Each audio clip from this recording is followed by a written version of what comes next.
Oh, good morning, good morning, good morning, good morning, good morning. Hello, hello, hello. Oh dear me. Well, we thought we would go live this morning and just see what the world's got to offer.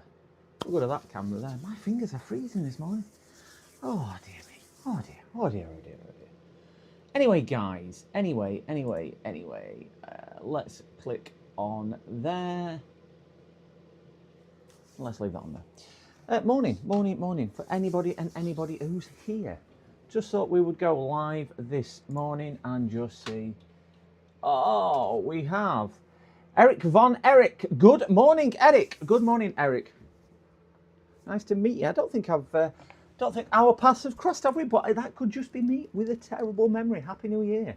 If not, you were the first in chat this morning. A bit of an. Oh, no, actually, it's good afternoon. I'm not too sure where you are in the global world and the universe, but I'm in the UK. And yes, Carthor! Power! Morning, Sparta. We have some people. Oh dear, my stream. YouTube studio this morning. Power! YouTube studio has gone a little bit crazy. I click to say go live and it didn't go live. I need power as minus 20. You need to get out my freezer, Carthor. I have told you that. Morning, Carthor. Morning, Sparta. And morning, Erich Von Erich. Good morning. Oh, good afternoon. Oh, God. I'm not used to streaming in the morning or early on because I normally do the morning shift. And Andy, Swindon Electronic Repairs, picks up the afternoon shift. So that's why I'm getting a little bit wrong. I'm trying to warm my hands up. You need to change your video resolution. The current resolution. I ain't got a clue. It's just not playing ball. Is OBS this morning. I've tried to put it on low latency, ultra low latency, to get a little bit more feedback from chat a little bit quicker, because I think there's about a 7-second delay, and I think it cuts it down to about a 2-second delay. But for whatever reason, OBS, YouTube Studio, this morning ain't playing ball. Ain't playing ball this morning, or this afternoon. Oh God, I'm going to have to get myself out of that, saying this afternoon and this morning. We have got today, I've got a few bits on. I have got actually quite a lot of work on this morning, today. Got quite a bit of work on. So we're going to be looking at this disassembled laptop first of all. Once we have some people in, but we will just chat for 5 minutes because we all like to have a catch up, don't we? We all like to have a bit of a catch up. So yeah, I will. I'll be working on this one this morning, and then this afternoon. You're just gonna have to bear with me. Pretend I'm in a different time zone. I feel like I'm in a different time zone. It's just brain cells not working. And then we're gonna look at a desktop PC, which is the one which has been to another computer store, another computer shop, and they have drilled out it was a brand new computer build, but they decided to take a power drill to the motherboard. PCDD, you little shit. Morning, Andy. Good morning, Andy. Morning, Andy. Morning. Morning, Andy. No school run this morning as well, Andy, so that's always good. That's always good. So yeah, I'm gonna do this laptop, which I've got sat down here, as we can see, and then what we will be doing is we've got a desktop which is somebody's had a power drill to and drilled some bits and bobs out. So we're going to rebuild that one and find out why it's not working, because that was all brand new components at Crimbo for the young boy, and that's not working. And then I've got three other PCs. I've also got another laptop to look at, and I've got another 2 laptops I think to look at, and then another desktop PC. So I've got a few bits and bobs on. I'm off Monday with going to a family funeral, unfortunately. So I thought I'll put a few hours in today. And quite honestly, I've been laid in bed watching a bit of TV this morning. So I thought I'd better drag my sorry ass out of bed and get a little bit of work done, really. Daughter's in the shower, so she'll be in there. Well, we know what teenagers are like. She'll be in there about 4 hours. She'll come out looking more wrinkled than an old person at 900-year-old, as they do when they come out of the shower. Then we won't be able to see upstairs because it'll be like a tropical rainforest. There'll be water dripping off everywhere. So much steam, it'll be like a sauna. And my water bill will be through the roof. And yeah, she'll be swimming in there. The water will be everywhere. 96 towels later, all scattered strategically over a bedroom floor. If we've had teenagers, we know what that is. 3 of them then covered with makeup, what you can't wash out. And then she'll take all the time after she's done that, putting hair and makeup on, just to go, I don't want to go out today, I'll put my pyjamas on and stay in all day. Teenage girls for you. That's what it is. That's what it is. So, yeah, I hope you're all doing well. As I say, I was just saying, I have tried to put it on low latency so I get a bit more reaction from chat. But for whatever, YouTube Studio was playing up and it said you need to change your video resolution. The current resolution is 1440, which is not supported by the configuration. I don't know how to change my resolution. I don't think it's on ultra low. I told OBS to put it on ultra low. I told YouTube Studio to put it on ultra low, Andy, and it's still not going on ultra low. And then it won't start streaming. And I'm not going to worry. Everyone can see me. If it's 2 seconds or 7-second delay, I'm a lot more delayed than that. I keep saying it's morning. That's half an hour ago, so I'm certainly behind the times. So there we go. And I've been playing around with OBS. As you can see, some black squares up and down the sides here. Those are for, I've been trying to line up the onboard stuff, you know, like the thermal camera, the microscope, and the, whatever that is up there. Yeah, wherever I point, I can never point at that thing up there, which is my multimeter. But I ain't turned them on, so we've just got black squares on there. I think there's a function where you can hide it if it's not turned on. Might need to look at. Maybe doing that. Morning, afternoon, Chill. Good afternoon, Chill. Good afternoon. We've got nobody else in at the moment, so we're going to start with this one. If anybody was about the other day, we did take this one to pieces and took the screen out. So this is just a screen repair.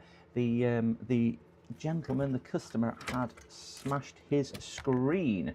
So we got the screen out. Old screen. We're going to just pop a new screen in. Feeling full of energy this morning. I've had a bit more sleep. I was a little bit tired yesterday and a couple of previous days. Not been sleeping great at night. So I thought, you know what? Let's get a little bit more kip. So I managed to have a sleep in until about 8:30 this morning, which is definitely not like me. It's normally around sort of 5-6 o'clock. I start stirring. So yeah, had a good one. Is everyone feeling refreshed for the weekend? Is everyone feeling good for the weekend? Anybody got any plans? Are you off? Ooh, get a nice cleaning cloth with this as well. Look at that. Throw that away because that's a bit of recycling to be done. And I'm going to keep the bubble wrap. We like bubble wrap, don't we?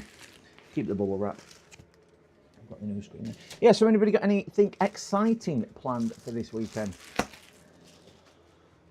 Interesting things. Hello, good afternoon. Hope you're feeling better after your sleep as well. You popped off yesterday because you were feeling tired, I think you said, to do that. Just to keep warm, it's freezing. Chill, I completely agree. It is absolutely bitter this morning. I looked out the window this morning when I did stir, and all the car was frosted and iced up, and I just thought, I don't really want to go out there. Don't really want to go out there. So I kind of went downstairs, made a coffee, and came back to bed, and we watched a bit of TV in bed. Been watching that new Mr. Beast thing on Amazon Prime. If anyone's seen it, it's a bit like what's that game? That Chinese one or Korean one, but they used to kill people. He didn't quite go to that extreme. Squid Games. It's a bit that sort of concept where they compete against each other and they can win. They can win $5 million. Wow! $5 million. I mean, it's not pocket change. I think last series they won 10, but yeah, 5 million. Interesting thing. I googled it this morning, or I asked Alexa. Have a guess. Just put it in chat. have a guess how much per month Mr. Beast earns. Just have a guess in chat how much per month he earns.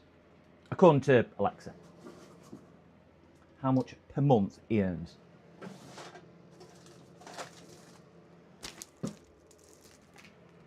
I were quite took back by the amount, if I'm being perfectly honest. I thought it was, I didn't think it was going to be as much as it said, but how much do you reckon he earns per month, Mr. Beast? I mean, he might be worth it. I don't know whether he is, but yeah, I were very much, wow, that's a fair bit of money. Fair bit of coin.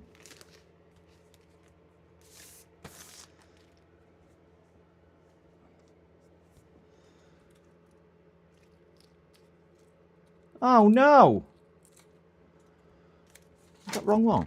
Sent me the wrong screen.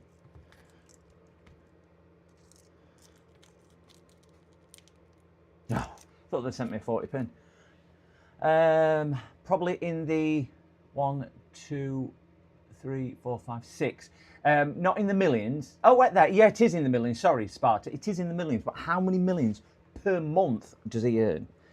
How many millions? This is according to, I mean, I'll tell you what his estimated net worth is 1.9 billion. That's what they estimate his net worth is as a individual. So his monthly income is estimated probably somewhere near like Andy's is, in fairness, 37 million a month. 37 million per month. I mean, what? A couple of questions. A, how do you actually generate 37 million a month? I mean, clearly it's possible because he's doing it. But to even comprehend how you can earn that much money is a bit, it's a bit that. Second, I find it quite disgusting and whatnot. Afternoon, Ozzy. Hello, hello, hello. He could actually burn piles of money and keep warm. But yeah, 37 million per month. I mean, to put that into realistic terms, if any normal person won, let's say, £2 million, €2 million, $3 million, we would think we were rich. We would think, oh, do you know what? I'm set up for life here. Because I think realistically, a million doesn't really set you up for life, depending on your age. But you would think, wow, you know, I'm rich. And he's earning 37 million per month. It's just, and then how do you actually spend 37 million per month?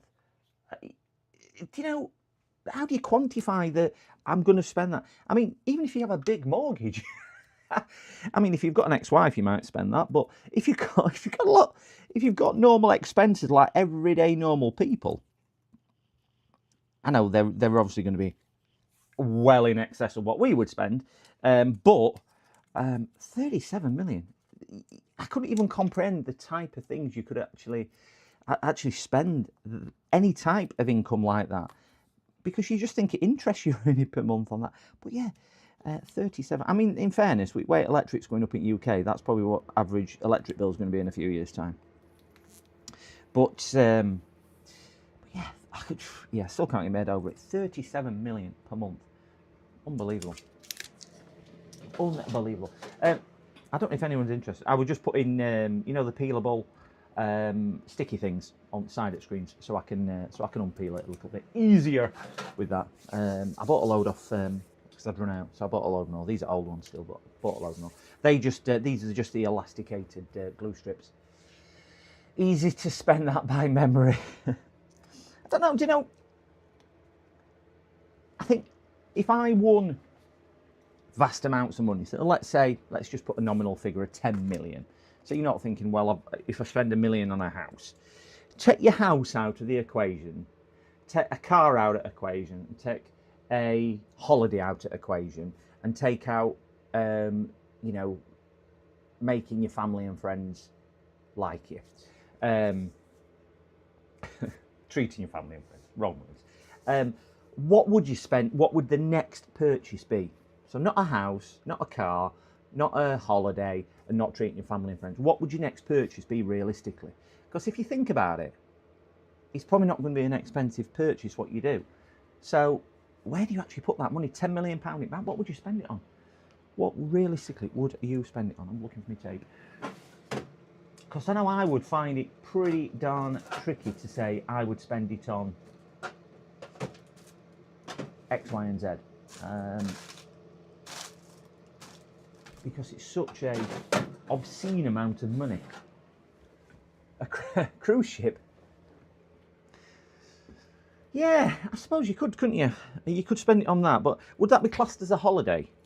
And if it's not classed as a holiday, would it be classed as a home? Well, that's good. Me just put my new blade and it's fallen out. I need to stand up, otherwise I'll cut me. Ouch! Cut myself. A cruise ship. Yeah, that would be a nice one. They are expensive. My best friend is a captain of, used to be cruise liners and so on. He's now a captain of private yachts, and he's on he's a captain of a yacht for a billionaire. Beautiful yacht, I must say. Really, really is nice. And I know what expenses are involved just to hire, because the billionaire actually hires his yacht out to people as well. So let's put that tape on just to hold it in place a little bit. Around the pot noodles and forks. That's a hell of a pot noodle you're going to buy for that. 10 million though. He hires his boat out, his yacht out, and it's 130,000 a week just to hire it. And then on top of that, you've got fuel, food, and staff costs you put on there, and obviously any other running costs what you do. So that's just not bricks and mortar. That's just to hire the boat. Every other expense you've got to pay as well. So you think it's probably going to cost you, I don't know, somewhere around 200,000 a week, just for a week. But when you can afford to, I suppose, spend that, it's just a number, isn't it? It didn't really a cost. I'm not gonna earn that from streaming to 340 people on YouTube, am I? I would probably buy an aeroplane. Always wanted to fly.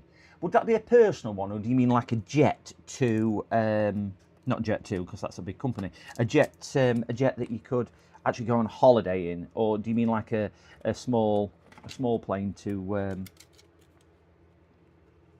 Oh, please tell me they've sent me the right one. Sorry, guys, I struggle to multitask. Yeah, that's got me. It's a bit bent now. That would that be a jet plane? Oh, drop me screws. Where you could fly away on holiday, or would that be something that you wanted to learn to fly in? With you saying you've always fancied learning to fly. Because I'm not that keen on heights, so flying would not really be one for me. I did get asked the other day whether I fancied trying a flying lesson, which were really disturbing because I were on flight to Malaga at the time, and I thought, crikey, there's something wrong with this. But no, yeah, it's never really appealed to me as flying. Yeah, a small one like a Cessna. Yeah, to learn. Fighter jet to deal with the mother-in-law. Quantum computer. Wow, can you actually buy them quantum computers? But Ozzy, if you were gonna get a fighter jet, because you can actually buy fighter jets. They do sell them, don't they? You can buy some of the old. Don't want to really go in there too much. You can buy some of the old decommissioned ones, can't you? I'd probably buy an aeroplane. Always wanted to fly. You could join the circus to buy a trebuchet and achieve the same goal. I had to read that 3 times, cows. Trebuchet. That's one of them built on pyramids, isn't it? Where they like a big catapult. Yes, a Harrier would be good. Yeah, Harrier. Yeah, you can buy MiGs and whatnot, can't you? Is it MiGs, which are Russian ones? To do decommission one. They obviously decommission all the engines, all the weapon carrying facility. But I do believe that you can buy them. But yeah, it would. But again, do you know, if you had, let's say, 10 million or 50 million or whatever, more money than you could feasibly think about spending, is it just going to get to a point you get bored because there's then no challenge? Because I think we all think Just got those tabs lined up just, I don't know if you can just see it poking out down there, just under there, so I can still get it with tweezers if needed. You know, the elasticated ones, you can just see it sticking out there. Yeah, it probably gets to a point of thinking, well, I can buy this, I can buy that. I don't know whether I'd get too bored with doing it like that. And before you say, I know the bits aren't on, guys, I'm just going to align it and just make sure it is powering without any damage to the screen. Yes, a Harrier would be good. Have to go. Be back later. No problem. Interesting. See you later, guy. See you later. Toodle pip. TTFN.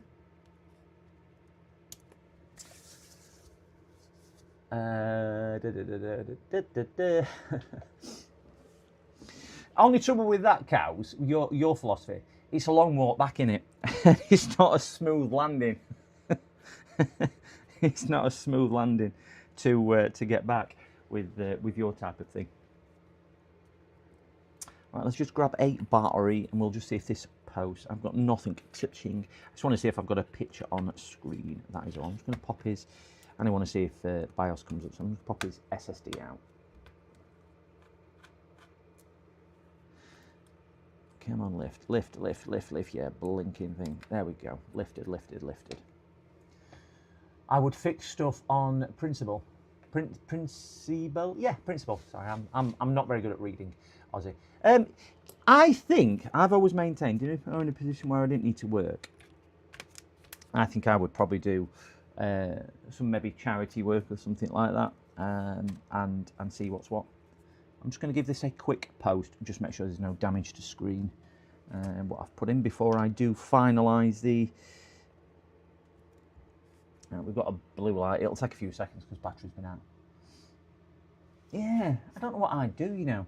If I got into a position where I didn't need to work, I think I would possibly indulge in more hobbies, but I don't know whether I'd be able to settle on one, because I've got one of them personalities which is kind of all or nothing, really. So I kind of get fixated and focused on something, and yeah, we have picture. Yeah, so that can come off. I don't know whether I would be able to settle on one thing, you know. So I might think, oh, you know, if I bought a car, that car would be everything for that sort of short term, and I'd want to polish it and make it look nice and everything else. And then if I got something else, that would then be focused. I think it's a good trait, because when I do focus on things, and they do tend to get my entire attention, and I try and do as best as I possibly can with it. But the bad thing is, you move on to something else and you think, did I just waste all that time and money on it? Because I tend to invest heavily as I can when I get an interest like that. I think like a lot of us do, but I probably overspend on some of the stuff that I do buy for that given moment of a hobby. I mean, this isn't a hobby, I do this for a living, so it's a bit different to that. But yeah, I think back on some hobbies I've done, and I probably invested a little bit more effort, a little bit more financial thing just for that hobby now to be sat in the cupboard, because I don't like selling things either. I think I was discussing this yesterday. I'm not that keen on selling things afterwards. What would you say your worst decision has been, Aussie? If you're the same, then what would you say your frivolous purchase to indulge yourself in a hobby has been? Or can't you say, because the wives might be watching, or your partner might be watching, should I say, rather than wife? You need to be politically correct, can't I? Because I don't know if you're a man or a woman, or what persuasion you are, so I should not say wife and assume. So sorry about that, Aussie. What would you, or anybody else in chat? Anybody else? What, if you have done things like that, what would you say is one thing you've indulged yourself with and thought, took a lot of debating to do it, or you did it off the cuff, and it's now no longer used, whether you've sold it on or you've kept it, but it's now no longer used, and you think, I really shouldn't have spent that, but at the time, your heart over your head took control. I think we've all done that, haven't we? I have piles of stuff that never gets used. I'm saying, well, yeah, I'm saying, because I don't like disposing of things. That's my thing. I think, well, you know, I bought it, why shouldn't I keep it, sort of scenario. And that is my. I'm probably like you on that, Ozzy. I tend to keep stuff rather than disposing of things.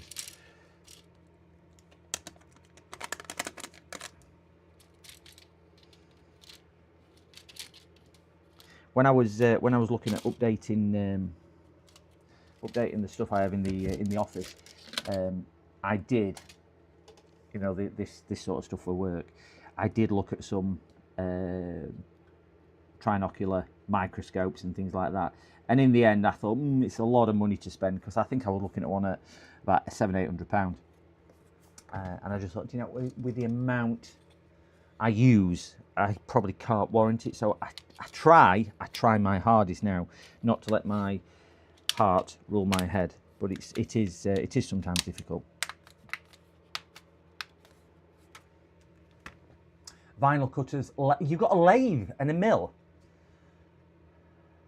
Yeah, it's mine not to be getting rid of. I'm exactly the same. It's mine. I might use it one day.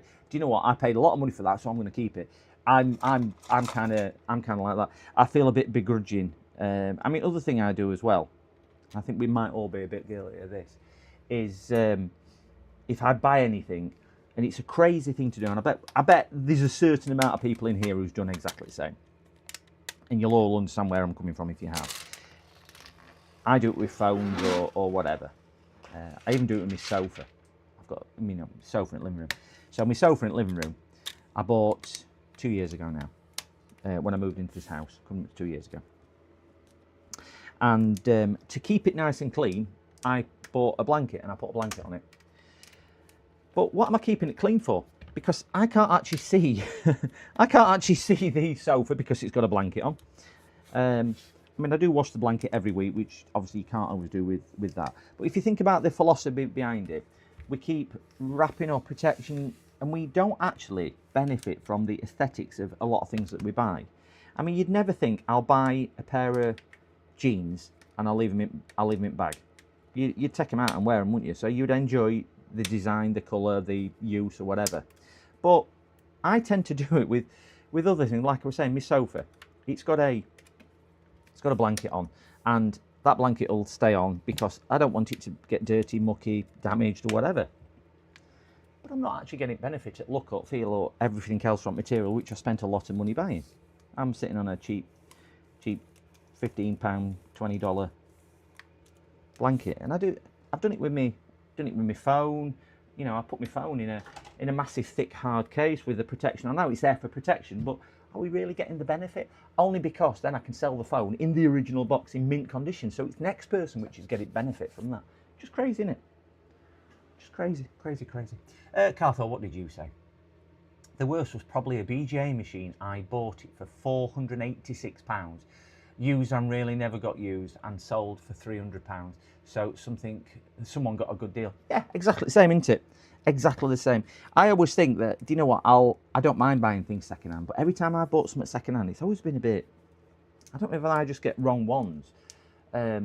Apart from my Steam Deck, which I bought the other week, which I feel I got a bargain on because it was about £70. And it's the Steam Deck XL, and it was about 10 months old. They give me a receipt and it's in the box. I think that's probably the only thing that I can say that I bought secondhand, which was really good value. Everything else I tend to buy, it tends to be a bit abused. I must just fall unlucky. Well, I think out of all phones I've had, I've probably only sold maybe one, possibly two phones. I tend to keep them as well. So that's the other thing. But the question is, why am I keeping it? It's never going to be used again for me, unless I pass them down in family, which I've started using, passing them down to daughter. But yeah, again, that's a tricky one, isn't it? Because I tend to, like you have said before, we tend to keep hold of things to rather than selling them because we've paid the money out. But it's sat in a cupboard then, so it's not even like we're getting any benefit from the condition. But I suppose it's knowing it's in that condition. I suppose it's known in that. I mean, I've given my daughter my old phone, which is, or was in excellent condition. And I made sure I put it in a case. I will say now, give it a couple of weeks and it probably won't be in the same condition. She's done really well so far. It's not got a cracked screen. But I would probably say, give it a few weeks and it probably might not look like it is. Morning, Sean. Morning. Oh no, afternoon. God, I'm saying good morning to everyone. It's afternoon, isn't it? Good afternoon, Sean. Good afternoon. Hope you're doing well. I have every iPhone. Every phone since iPhone. I thought you said iPhone. I said iPhone without that. Yeah, I've not got my older ones. I had company phones for quite a few years. So, and I think my first one I bought. What I did with that? I probably kept it and then threw it away. Because then I needed to have a clear out or something like that. My first mobile phone that I bought, or my first smartphone, I had a Nokia 3310, which I think everybody had, because they were just so bulletproof. A Nokia 3310, which was the classic one. Oh no, it wasn't a Nokia 3310. It was a BT Cellnet. I can't remember what it was. It was all black. It was huge as well. I had one of them. Then I upgraded to a 3310, and then I kept that, and I think I swapped that for something like a 5520 or whatever it was, which was a colour screen Nokia. It were a 3310 but colour screen. Then I went on to a little, I think it was a Samsung flip phone. It was ever such a small one like this, and I loved it because you could put it in a charging cradle rather than needing to plug it in. So I could have it on my desk and have it in a charging cradle, and you could see it, and it flipped open, and it had an outside screen as well as an inside screen to do that.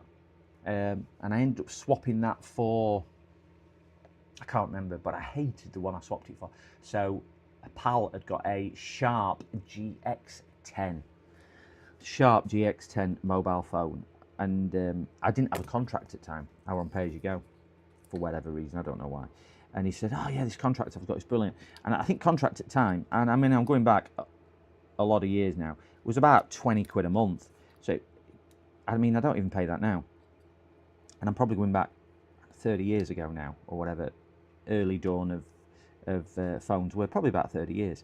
So, I mean, it was quite a dearish contract when you think about it in grand scale of things now. But I got this Sharp GX10, which was a flip phone. And it pales into insignificance and terrible phones as it is today. But back then I thought it was absolutely the dogs. I thought it was wonderful. And kept that for a couple of years now. I'm trying to think what I upgraded. I think I went to another Nokia. I had a 7130 or whatever, like they're on Matrix, because I wanted push button. You know, they're on Matrix Neo, where push button and bottom came down. I had one of them. And loved that, but it was more novelty than anything else. And then I think from there, did I go to iPhone? No, I think I didn't trust iPhone because they were new kid on block, and I think I bought another. Never had a BlackBerry. I think I had another Nokia, and everyone were getting iPhones, and I think I swapped to iPhone at that point. I just could not, you know, like everyone, we all got in the hype of let's buy an iPhone because it's amazing. I am just posting it, guys, just waiting for the HP logo to come up. We do have the power light, there we go. I just want to see, make sure everything is working correctly before I put that back in. Yeah, so I went to iPhone then I've never really looked back. Like, I would say probably the majority of people, when they've had iPhone, they might have strayed a couple of times and gone to the Android side. And I know I've vented my concern on this several times on streams recently, right up to the whatever the latest one is. And I think if this were my first experience, I wouldn't have done it. But yeah, that were my journey through them. But going back to the original subject of, have I still got them? I think I donated quite a few of my mobiles to charity when I needed a clear out. Thinking about it, that's what I ended up doing. And in hindsight, probably should have kept them because they're probably worth more now than they were then. But hindsight is a wonderful thing. So I need to go back to two things. a lathe and a mill. When you're talking a lathe, is that a woodwork and metalwork lathe, what you've got, you know, for turning things? And is that the same as your mill, or is your mill a different thing? Are we talking two different items there? And also, your BGA machine, why did you sell it? Wouldn't that come in useful for things, or were it just in the way, Carthor?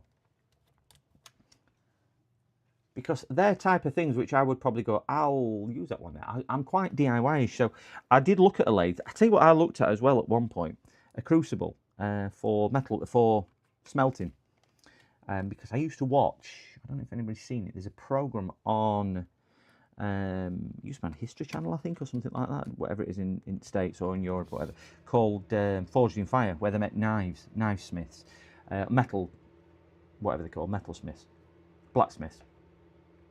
And I got really into that program, watching it all the time, and it got to a point where I'm thinking, I don't mind giving this a go. But I never got one. I looked at price of one, and then I thought, well, I need anvil, and I need hammers, then I need this and that, and I thought, yeah, that is definitely a whim. So I definitely didn't go that route. You've got a forge as well, Aussie. You're my hero. You're my hero if you've got a forge as well. Two of them, lathe is metal and wood. You've got two lathes as well. Oh my gosh, I want to come and live with Aussie. He's got everything that I could possibly want. He's my hero. My hero. Look at this. Not all heroes wear capes. What sort of things do you do with them? Do you use them, or is it just a case of I've got them and I'm not going to get rid of them sort of thing? Or have you actually built some interesting things with them, or created some interesting things with them? Because I would imagine when I used to watch that Forged in Fire, some of the experienced blacksmiths couldn't actually make things. And I'm thinking, do you know, if they're experienced ones, I wouldn't have a prayer anyway, even though some of them make it look ever so easy. I honestly don't think it was or is easy to do. You've done lots. Is that with the forge? So name something you've done with the forge. Have you made a knife or anything like that? Lots of wood, bowls, goblets. Yeah. I used to, when I was at school, I was very much into woodwork. So the amount of lamps and bowls and different bits and bobs like that, because that's what you do at school, isn't it? And I loved it. And I think that's what took my interest in wanting to do things like that. I know it's got nothing to do with computers, but I think that's my practical and creative side just coming out. And I found it quite relaxing. You made some throwing knives. Oh, wow. I bet they're harder than they actually sound, because they need to be balanced really, really, really well, the throwing knives. Did you... oh, sorry about that. Did you... what did you make it out of? Just like a sheet, you know, normal metal, or did you... I'm trying to think what it's called, what do they used to do? What do they used to call it now? Where they used to put several different metals and make it stripy. Oh God, my brain cell's not working. What's it called? You know, when they put soft and hard metal in, and then they acid etch it with that. I can't remember for life what that's called. Damascus, that's it. Damascus. Yeah, well, the Damascus ones you did.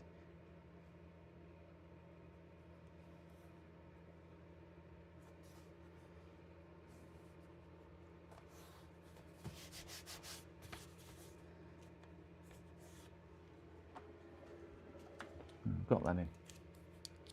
Change my bit back over. We'll give this a quick post. Customer never left his charger. So, get that lifted up. I'm just going to check that the case is sealed nice and flush all the way around. And it is. No gaps, as we can see. And there. So we'll just give this a quick. Lots of tempered stainless and a few Bowie knives. Oh wow, is that what you put in it? You put old material, or is that what you've made? Because you'll be able to do the handles and everything, won't you?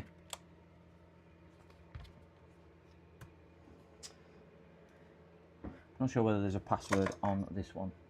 Can't remember whether the customer said there was or not, but we'll just give it a post just to make sure it's coming up and looking pretty. I would imagine actually not tempered, Damascus might be a little bit brittle for throwing knives. But then again, I suppose, I don't know. We have picture. That's just telling me the time's wrong. Because obviously we've watched me call it. We have picture.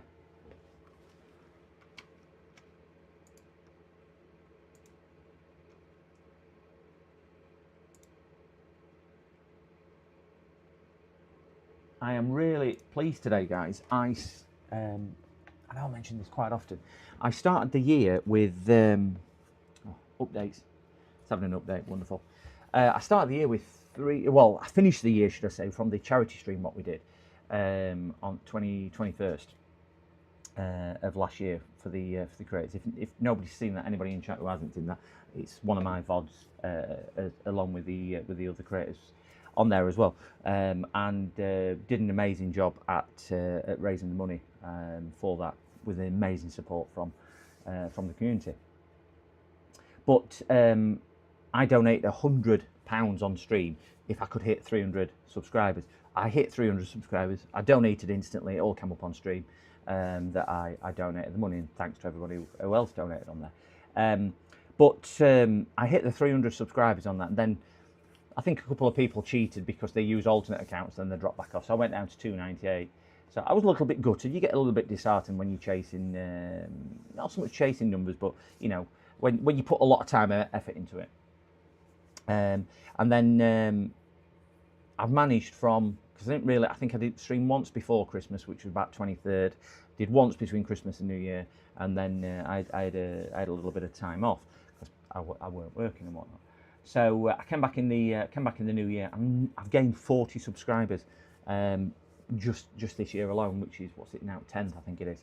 So yeah, it feels pretty good at the moment, and whatnot. So I put a couple of shorts out as well because obviously it was Russie Russ's birthday yesterday. So if you've not seen the short, I sing happy birthday to Russie Russ. And I put that out as a short. It clipped it. And also Phil from Oldham Electronics, he managed to be the first person in yesterday to the stream. So we've got a little celebration dance for Phil as well on one of my shorts, which is obviously linked. So if you want to see some really bad singing or hear some really bad singing, or even more, some proper dad dancing where I am shaking my booty, shaking the booty, shaking the booty. You can go check that out. but yeah, 340 subscribers. Wow, that just blows me away. And I know it's insignificant to the tens of thousands or even hundreds of thousands that my peers have got. But do you know what? You've got to celebrate the little things in life. Celebrate the little things in life, and just enjoy every moment, because you never know, do you? I may have spent a lot on tools. I have spent probably over the years so much on tools. My next door neighbour used to say I was like B&Q. They could just knock on the door and say, have you got, whether it was a spare part or, you know, have you got a copper washer, 7mm? Yeah, probably got one of them somewhere, and I'd find it. Or have you got this type of spanner for this? Yeah, I've got one of them. Have you got a welding machine? Yeah, I've got one of them. So yeah, I had virtually every single tool you could possibly imagine. I ain't got them now because a lot of them I couldn't bring with me to this house.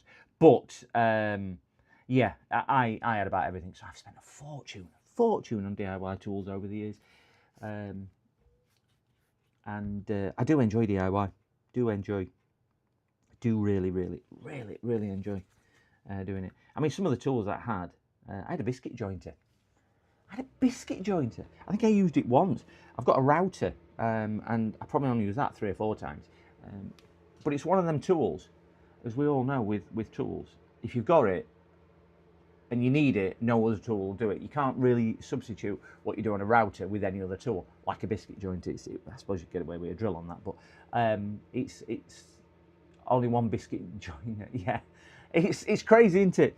It's crazy. I think I've got a couple of angle grinders as well. I've got I think I've got about 8 drills. Drills are one of my things, but that's probably because I've had my drills over the years and I've never kind of got rid. got rid of them. I think I've got 2 SDS impact ones. I've got a 17.5 kilo impact SDS drill, which I bought a couple of years ago. I've used it once. And but I bought it because it was in the sale and it was really, really, really good value. I think it was reduced to about £250 from about 500. It was about half price. It's miles too heavy for what I would ever use. My other one, I've got a it's a green one, Bosch SDS drill, which is a lot lighter weight. I think that's about 7 kilos, something like that, 8 kilos, something, impact on it. And I've used that quite a bit. Because again, even if you're just putting something up in the house, if you're hitting a concrete lintel, you need an SDS drill. Or if you're going through engineering bricks, you need an SDS drill. But I think gone are my days of doing too much DIY. I'm getting a bit old. You get to a certain age and you just think, I've now got all that experience, but I'm just too tired to do it. Just too tired to do it. I think last DIY job I did, I've done some DIY maintenance, but last DIY job, apart from decorating, I can't even think at last DIY job I did. Oh, when I did all electrics and whatnot in here, in the office. That's probably the last thing. But I had a Sparky helping me at the same time, so it weren't probably all of me. All of me doing that. So yeah, right. It looks, apart from whatchamacallit on here, the updates, it looks like this may be working. I just want to make sure Wi-Fi is working, because obviously we've disconnected the Wi-Fi card on that. I've even got 3 circular saws. Don't know why. I've got 2 multi-tools, you know, the ones where you can change enter, you can cut skirting board and things like that. I've got a mini circular saw as well. I used to have a pillar drill, and I actually bought that used on Facebook Marketplace. I think I paid about £30 for it, about $45, about €37, so about £30 for it. Put it in the garage. I thought, that's just too cheap. It was a huge, massive thing, weighed a ton, like they do. I never used it. One of my other hobbies I got into, I thought I needed a pillar drill for. So I bought this pillar drill, thought I'd use it a lot, never used it. And I think I put it back on Facebook Marketplace, and I put it as 0, and I just went, somebody met me an offer, and somebody said, I'll give you £200 for it. I'm like, and I paid 30 for it. Did I buy it really cheap, or did he know? I went, I'll tell you what, give me 150 quid and it's yours. I still made a profit. And he went, I'll be round straight away. But I got about 4 or 5 people then messaging me, so I must have bought it really, really cheap. I thought that's all it was worth. But yeah, never used a pillar drill. So guys, we can see we have picture. Got quite a nice. I think I can move my camera now. My Stream Deck. So we have picture. So I'm happy that is working with picture, and I'm just gonna shut that down. Update and shut down. And I'm just going to put that on there, and that just needs to shut down. And then what we will do, we will go on to job number 2, which is a bit more of an interesting, exciting one. Put this on the side, because that isn't it. Put this in the box. Right, I'm just going to grab the other, or the next job on this one, guys. Just give me 2 ticks. Just need to put this through here. I haven't got a room for it in here.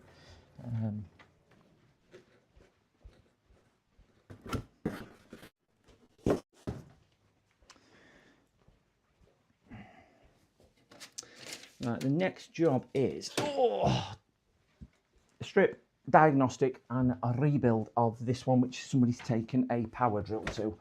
This was a new machine at Crimbo. And stick that back on there. Considering it was only at Christmas, it's a little bit dusty. So, oh yeah, I can see issues already. Oh no. No. I will try and show you before I take it to pieces what I can see. So, I've literally just put it on the bench. So if we can see here, probably can't. We've got a screw in the case here. We have got one. It's under the wires. You can hardly see it under there. So that screw's there, which is in the right place. We've then got a missing screw here. Let me see if we can get a blue pointer. We've got a missing screw here, and also we've got missing screws at the bottom here as well. So it's not screwed on correctly. We've then got, I'll come up to wide, so at least we've got a chance at seeing where I'm pointing, even though you can't really see it close up. And I'll explain what the issue is. So we've got a big screw here, which is the wrong threaded screw. We've got a missing screw down this side. We've got one screw down here, one screw here, missing screw, and so there's quite a few missing screws. The issue I see, and you probably can't get it on there, and I will try and focus on for you, is the curvature. Yeah, I'm not going to be able to get the right thing, but the curvature of the board. So up here, oh gosh, heavy. Up here, these are tightened right down because there's no, they haven't put any pegs underneath them, you know, the standoffs. And now this is pulling the board down. This thing's trapped under the board here, which is straining it, and there's quite a lot of strain on the board. So it definitely needs, I don't know who's built it.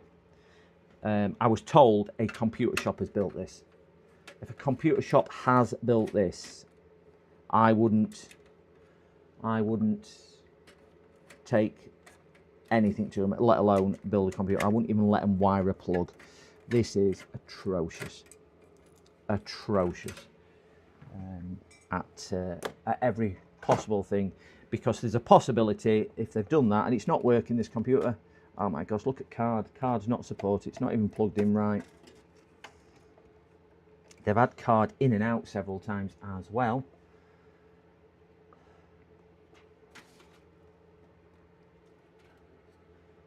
And some of this is just going to be for evidential proof rather than anything else, but and you're not going to be able to see it on here. I am trying to zoom down, but on here, look at this, your little, I'm going to use my finger because it's soft, but there are scratch marks on here. Can you see the scratch marks on there, guys, where they've obviously had a screwdriver pushing that down and up? That's a very light card. There's no weight in this at all. We have got a, what card have we got here? 4070, 12 gigabyte. Feels exceptionally light, does that card. Not a great deal of weight in that at all.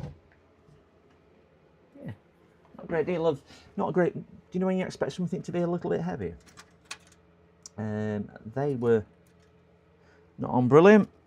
You can see board moving as I'm doing it. Can you see board flexing as I'm just even trying to connect that, because there's no screws in this. If this was mine, I'd be mortified if I received this PC.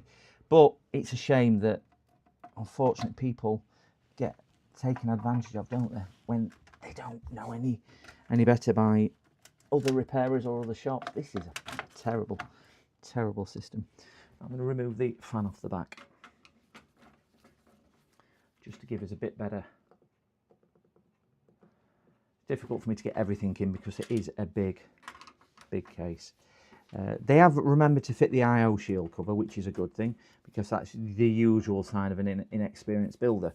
They forget to put the IO shield on and then can't put it on after it's built.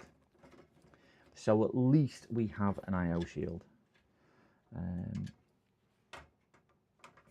And this will be a real shame if they have gone and damaged something. This will be a real shame, but here we are where we are with it. Take some of these wrong screws out, and I guarantee these are probably the wrong. Oh no, that feels like the right thread. So that one's definitely the wrong thread. It's not even screwed down, so that's the wrong thread. I mean, I'm going off what I'm being told that a computer shop's done this. I honestly don't think, yeah, Aussie, I don't think that weighs a kilo. That feels more like 1/2 to 3/4 of a kilo. It really is light. I wouldn't like to say, but I don't think that is a kilo at all. It's not as heavy as a litre of water. and it's plasticky as well. So I mean, the Mighty got rid of the vast majority of metal and done that, but it's a really thin board. But I suppose it's out to meet their price targets, isn't it? It's an Asus card. I've not had any experience with Asus cards myself, so I'm not going to comment too much about it. You can see the board moving already. I'm just really concerned that it's damaged something, because the centre of the board is dipping here. The centre of the board has got a big dip in it. I know you can't see too much on camera, but the centre of the board's got a really big dip in it. It's then dipping to this corner, which I've now took some of the tension off, took screws out, and then raised up here quite a lot. You can see the flex I've got on it. I've probably got 0.5 centimetre, 3/4 centimetre. There's something under here which is stopping it going down, because there is a peg there. The peg is off centre and offlined. So they've got RAM in wrong slots. I don't think this has been built by a shop, because I don't think anybody with any computer knowledge, but then again, it does surprise me when I say things which have been built by shops. I've got to just stand it up to get the screw out, gents. I can't see it from where it's stuck. And I'm sure anybody doing this job would have seen some atrocious and appalling things over the time, how things have been put back together. I normally see it from home builds, because obviously sometimes with home builds, how the hell did they get that screw in there? Because cooler's in the wrong way. This is going to be fun. At least, oh my gosh.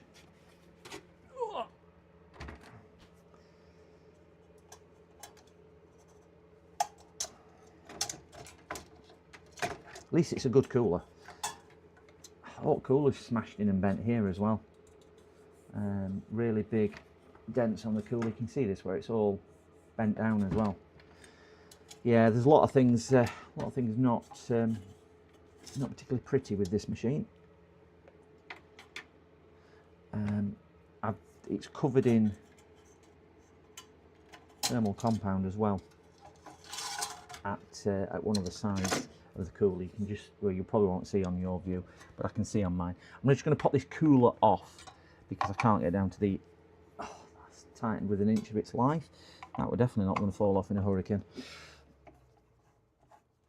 I don't think red, I thought they were a different colour which should go on there. I'm quite happy to stream this one because I'd like some of this as just a bit of evidential proof in case the customer says you've broke, you've damaged, and I can say, well, no, I have not. Please check out the stream. Let's hope it won't come to that. Ugh. Yeah, right amount of thermal paste on there. Right amount of thermal paste on there.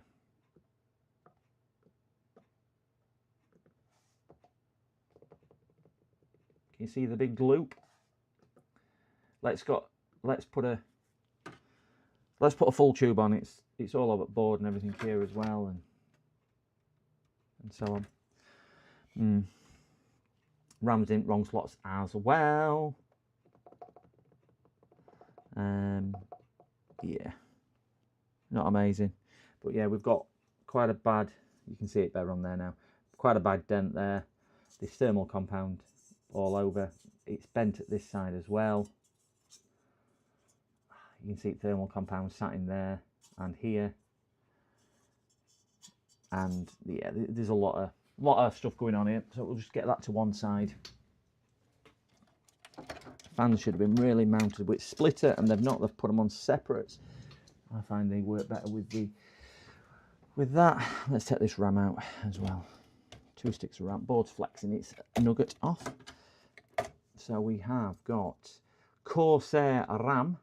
We've got 3200 to 8GB pieces. 16, 16, 16, 36. So not bad RAM. Not bad. Grand scheme of things. I mean, we all know how expensive RAM is. To do that, so we have got quite a lot of that level of board here is level with the metal chassis. Here it's probably 4 or 5 mil below the metal chassis, and there's no screw here, so there's got to be something underneath. Try and get that screw out without damaging anything. Not in the best location, that screw, I will say. Let's hope they've put right screw with right thread so it doesn't make it hard. Now it's coming out. I want to get the board out. Once I've got the board out, we can then start looking at the rest. Right, they weren't pushed in right either. They were just floating in the hole. So I'm surprised it actually worked. See if we can unpick these cables. I would much rather.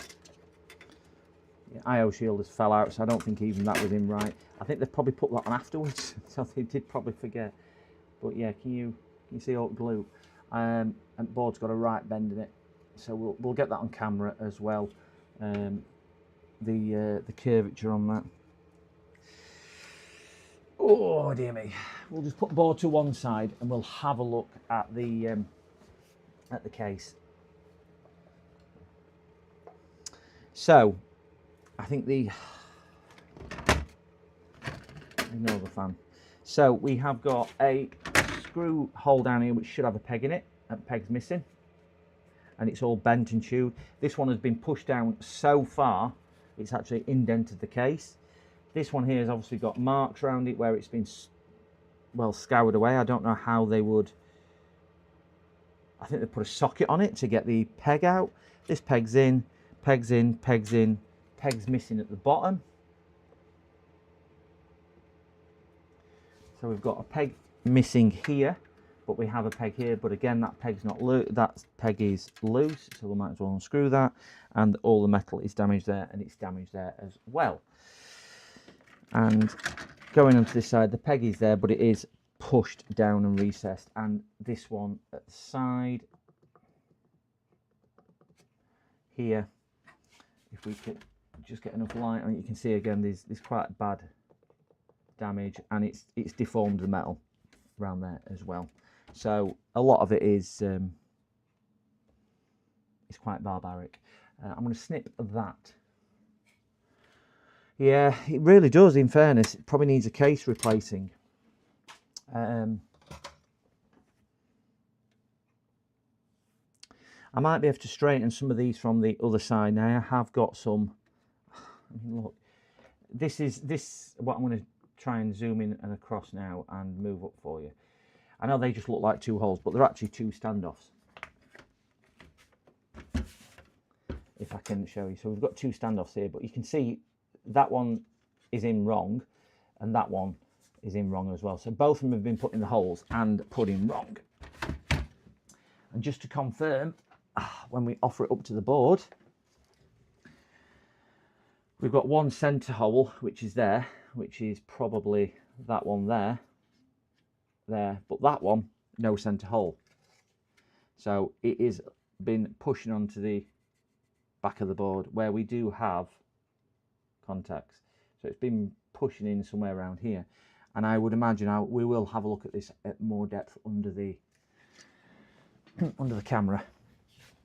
But yeah, I think a new case would have been prudent. And again, the story behind this is they've got all the new bits for Christmas: new board, new CPU, new graphics card, and new power supply. Took it to a local shop, couldn't get the screws out, and that's probably because I don't know why, and had to drill the case, drill the old motherboard out.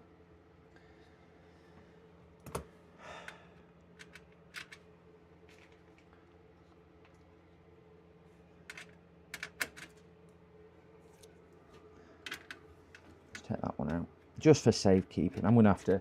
Yeah, so going back to what you were saying, Ozzy, it probably does need a new case. But I do have some plastic standoffs, and I will see if I can locate some of the plastic standoffs in the holes. They have got they are plastic, but they will be the same height, so at least they'll offer under support, so the board's not going to flex down. And if I can get some of these others in the right place and screw the board down, it's probably going to give us enough rigidity and stability once it's built to do that. But I will explain it to the customer that the situation, and they can always watch the video if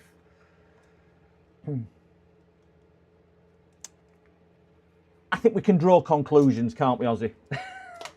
I think both you and I could draw a similar conclusion and a similar thing as well to that. I'm just going to take the back cover off just to see what the back cover is like as well.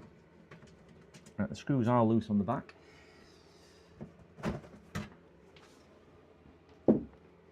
Yeah, the back's not bad. So I don't like to see this. Do not like to see this bare wire. Should have a cover on there, so I'll bang a bit of tape on there. We have got a fan controller. That is not bad at all. But again, you can see where they've started damaging the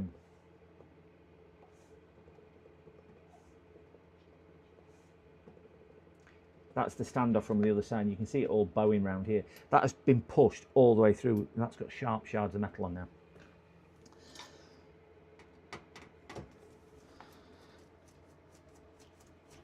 I'm just going to use my trusty deburring screwdriver just to take that shard of metal off, because that is sharp and that will end up cutting me when I start working it.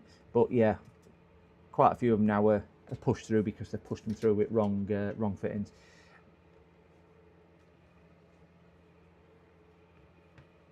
And again, if it is a shop, what I was told that has fitted that, I'd be going back and saying, I want all my money back what you've charged, because they've paid for it as well. I want all my money back what you've charged me, because it's extremely poor. Extremely poor. So we will stick that through there, and we will attempt to see if we can realign some of these pegs, and we'll see if we can get some plastic ones in here as well. Yes, they just don't want to admit that. Maybe you're right. Maybe you're right. I think, unfortunately, it's difficult for me to make a call on that. We can assume, can't we, what it is, and we can see from a bit of experience that it doesn't quite look or sound right. But do you know, ultimately, if that's what is said, that's what's said, and you know, we believe what's said. But strangely enough, these are two of the standoffs I've took out. So as you can see, they're not even the same standoff. So clearly one is from the case and one's from another case. Which one's from case, I'm not too sure, because a lot of them just don't meet. So it could have gone to a shop, because are we thinking that, you know, an individual may not have all the spare parts like a shop would have. I mean, you know, anybody doing this, we accumulate a lot of bits. I mean, that's let me take them all out. That's a long one. That's a long one. See what this corner one is. If it'll come out, it might not come out, because again they've been put in really badly. I'm more concerned that the board. I'll get the board on the test bench. Pitco. Hello. Good morning. Oh no, good afternoon even. Good afternoon. We've done one this morning. This afternoon already. We've done a laptop already. That was a screen replacement. I would say this one's probably going to be a long threaded one. So I think the odd one out is a short threaded one.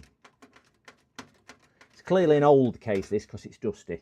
So yeah. So the odd one out is the one with the wrong thread.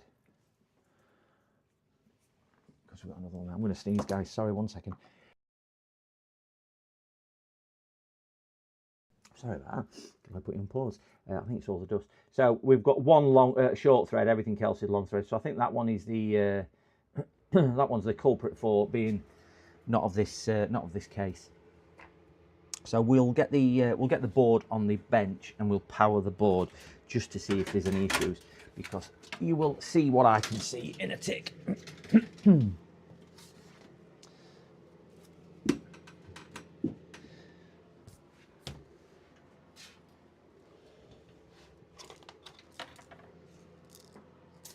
Let's get the board. I'll try and show you this as a straight line. I'll just line. This is that screen we've just took out of the old computer. Can you see there's might not be able to pick it up too well.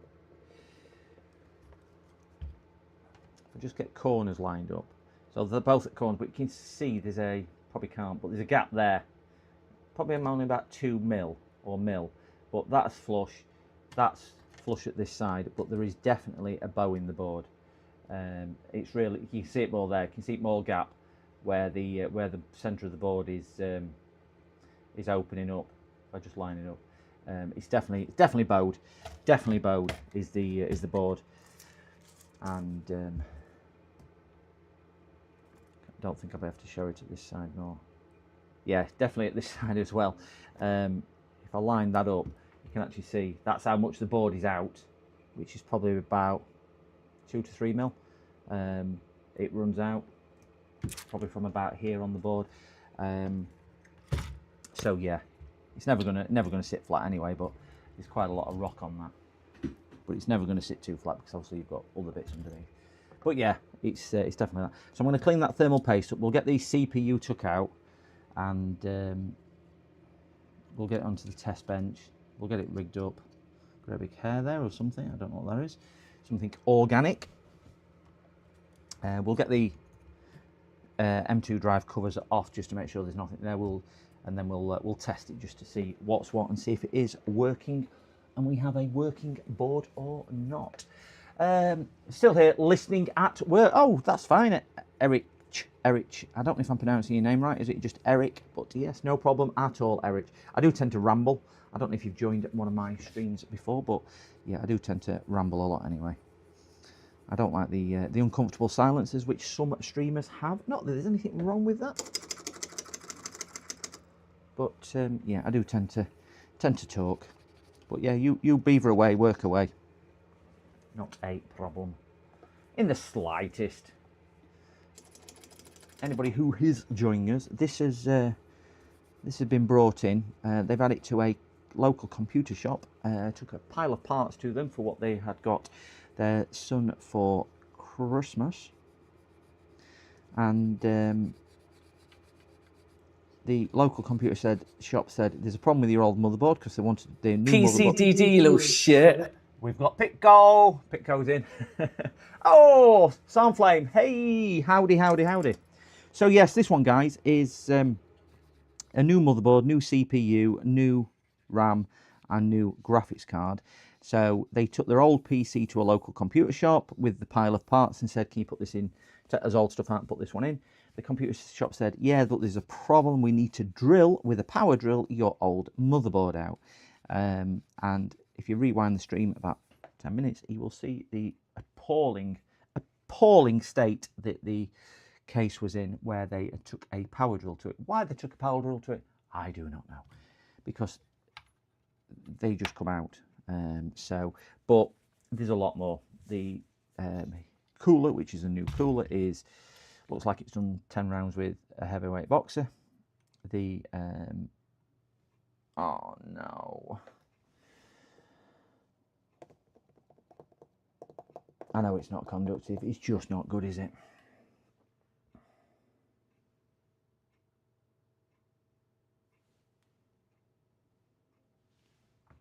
Just not good at all. On here, yeah. If this is a shop, do you know what I'm going to do, guys?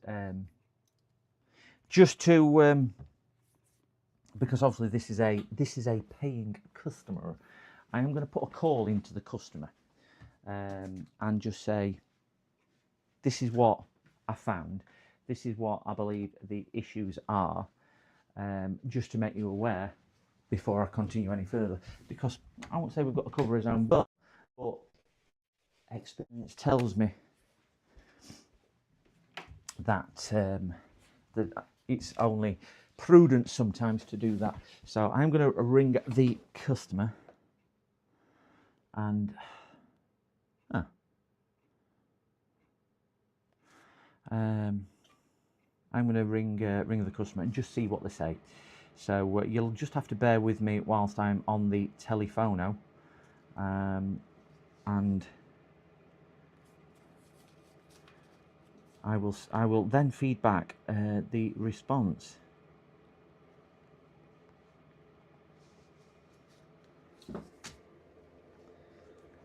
I'm just going to pop you on mute, guys. Sorry.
Right, gentlemen. She's given me the green light to try and clean it the best I possibly can and do any additional work. And she's basically just said, yes, it was somebody who builds computers. I've explained that I'm recording it so they can see what he's done and everything else. I've also explained that things like the board is bent and so on. But she was quite shocked when I said it's extremely poor and probably not the worst, but one of the worst ones. And there is a drive under there, so I do need to get that out as well. And it don't want to move. Oh my gosh, have they? Oh no. I mean, this is just damn right stupidity to some degree. Look how he's put the SSD drive in. He's not put a standoff on SSD, so you've got a completely bent. It's going to be really tricky for me to show you, but it's completely laid flat diagonal. It could have well. I mean, that's a 980 Pro, so it's not a particularly cheap drive. 500 gigabyte, it's a really good drive, but he's put it in. This is never anybody who's built a PC before in my life, I would say. It is extremely poor, and it's now curved. And again, you won't be able to see that, but we've got a curved. You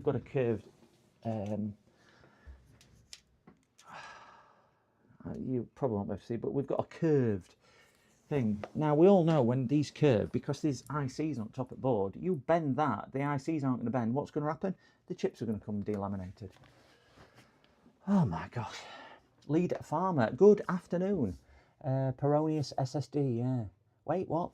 Yeah, I mean, I don't know how long you've been here, Lead Farmer or Carthor. I don't know if you've been jumping in and out like some others, but it's just been built by a computer shop this 2 weeks ago, and it didn't work. So standoff's missing from there. Let's see if there's any more surprises under this side.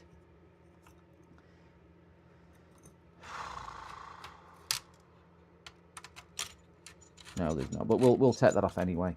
I'm gonna have to clean CPU up because we can see how much, and I don't think it's really doing its justice, but you can see how much thermal compound is just around the edges of the CPU from where it's been sat in the board. And again, is there any wonder what amount is put on the cooler? Any computer shop would never have put this much on. I mean, he's damaged the cooler. This thermal compound absolutely everywhere. He's damaged the cooler here. It even looks, if you look at it, it doesn't even look straight. That's cooler. So whether he's damaged the heat transfer pipes, really don't know. Really don't know. So anyway, we will clean that socket best we can. Now I've just spoken to her again, Lead Farmer. I'm not surprised it didn't work, to be fair. Yeah, I think you're spot on there, Sam. S. Johnson, oof, that may have been where that shorted threaded standoff was intended to go. Yeah, could have been. Oh no, the shorted threaded standoff I think went into it. There was one for the centre and one for there. They'd put two in. I mean, that's the other thing. We get a centre hole, and they'd got one about here underneath on the board. What they'd added to the board. Now that one there should be a smaller standoff which goes in there to just lift it a little bit. I have got some, but yeah. So I'll try and clean the socket best I can. It's going to make a right mess. We'll try and clean the CPU the best I can, and then once I've cleaned the CPU and the socket, we will get this on powered up. Hopefully it'll work. Some of that on to soften this and grab a toothbrush. But you know what crazy thing is, I don't know what you guys charge for building a system from scratch, and I'm not asking you to tell me. I mean, you can if you want. You don't need to. I have a flat fee. Customer supplies all the bits. I'll build the system from scratch. So they bring me a box of bits and they pick up a working system, and I install Windows, install all drivers and everything else. £150, which fair dues. It's a bit of money. I tell customers I'm not the cheapest in the area. My business, I've got probably about over 700 independent reviews from people over the years on social media and also Google, because I've got a Google one for my business, and I haven't got anything other than 5 stars. And I'm not blowing my own trumpet there, but I do tend to try and go the extra mile with customers. But I will say to customers as well, do you know what? I am not the cheapest out there, and I can't always get it right. But do you know, if I don't get it right, I'll make sure it is right anyway. And I don't repair everything. Anybody watch my journey on here? Because a lot of this electronics side of stuff is a bit more new to me. I've never been that much into doing this. I was a bit more of a let's change screen, let's change motherboard sort of thing. So I'm getting into more things about more in depth. But I would have never ever let a computer go out. Well, it's only me. I would have never ever have thought this level of work would have been satisfactory. Crazy. It's by far not the worst I've seen. I had one, and he had used wood screws, you know, the pointy wood screws, to screw his cooler down to his motherboard because he couldn't find the things. I've also seen wood screws put in the actual circuit board to the case, which isn't as bad, and you often see wrong screws in there. But yeah, it's I'll get this under the microscope in a second so we can just make sure it is perfectly clean. Get a bit more of that on to do that.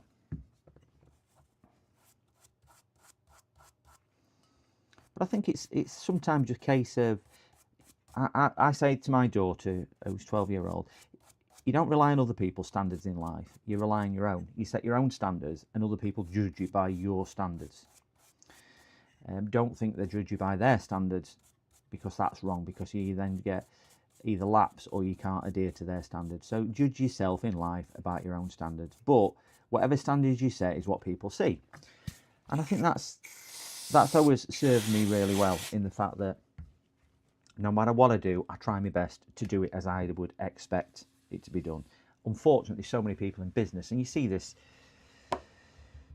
when you deal with public a lot, and you see it when you see second job revisits like this, that we're not all created equally. And some places, some people will just think that's fine. I'll just get by doing a shoddy job. Let's get that microscope.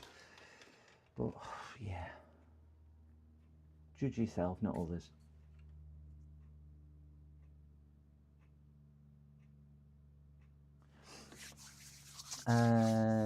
Computer shop, bricklaying and drab roofing. I think I've seen better tarmac laid better than that. Looks like second-hand stuff. Yeah. I don't know what age at chip. In fairness, it's a 5950. So I know you can't buy these anymore. So it could well be a used one. They could have got it off Amazon or something like that from a reseller or something like that. That's a good price, to be fair. Thanks for that. Yeah, I mean, it's a standard job. I charge a little bit more if there's additional work. Like I've just said to her, it's going to be more than what I've quoted because of additional work, because I'm having to do a full strip down and things like that. And I charge a little bit more if they've got 900 RGB fans, which I try and put them off, because we all know RGB fans don't actually make your computer run faster. They're just a pain in the backside to wire up and configure sometimes. So, right, the chip itself doesn't look...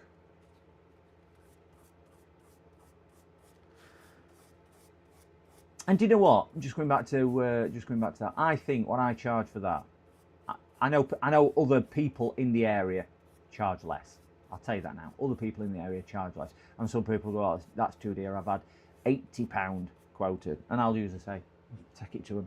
Do you know what? I can't afford to waste 2.5, 3 hours of my day, and the risk involved if I break something, even if I just knock it offside at desk as I'm working, to do that.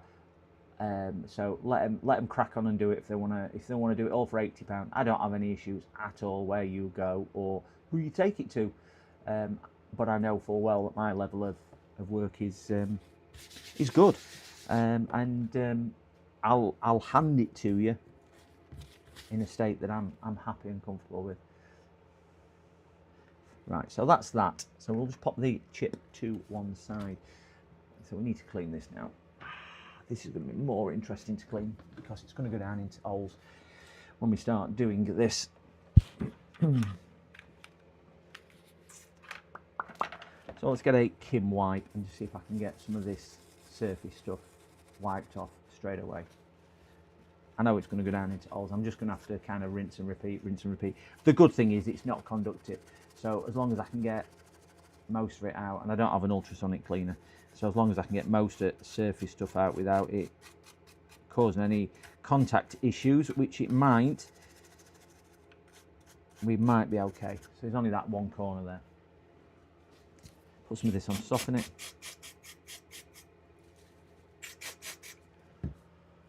And we'll see where we go with this.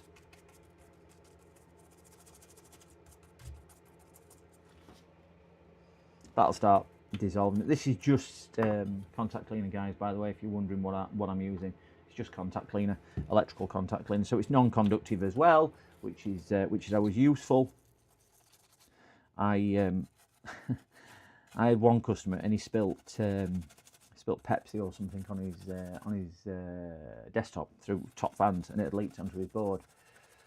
And he rang me and I said, well, standard charge for strip down and clean is £75.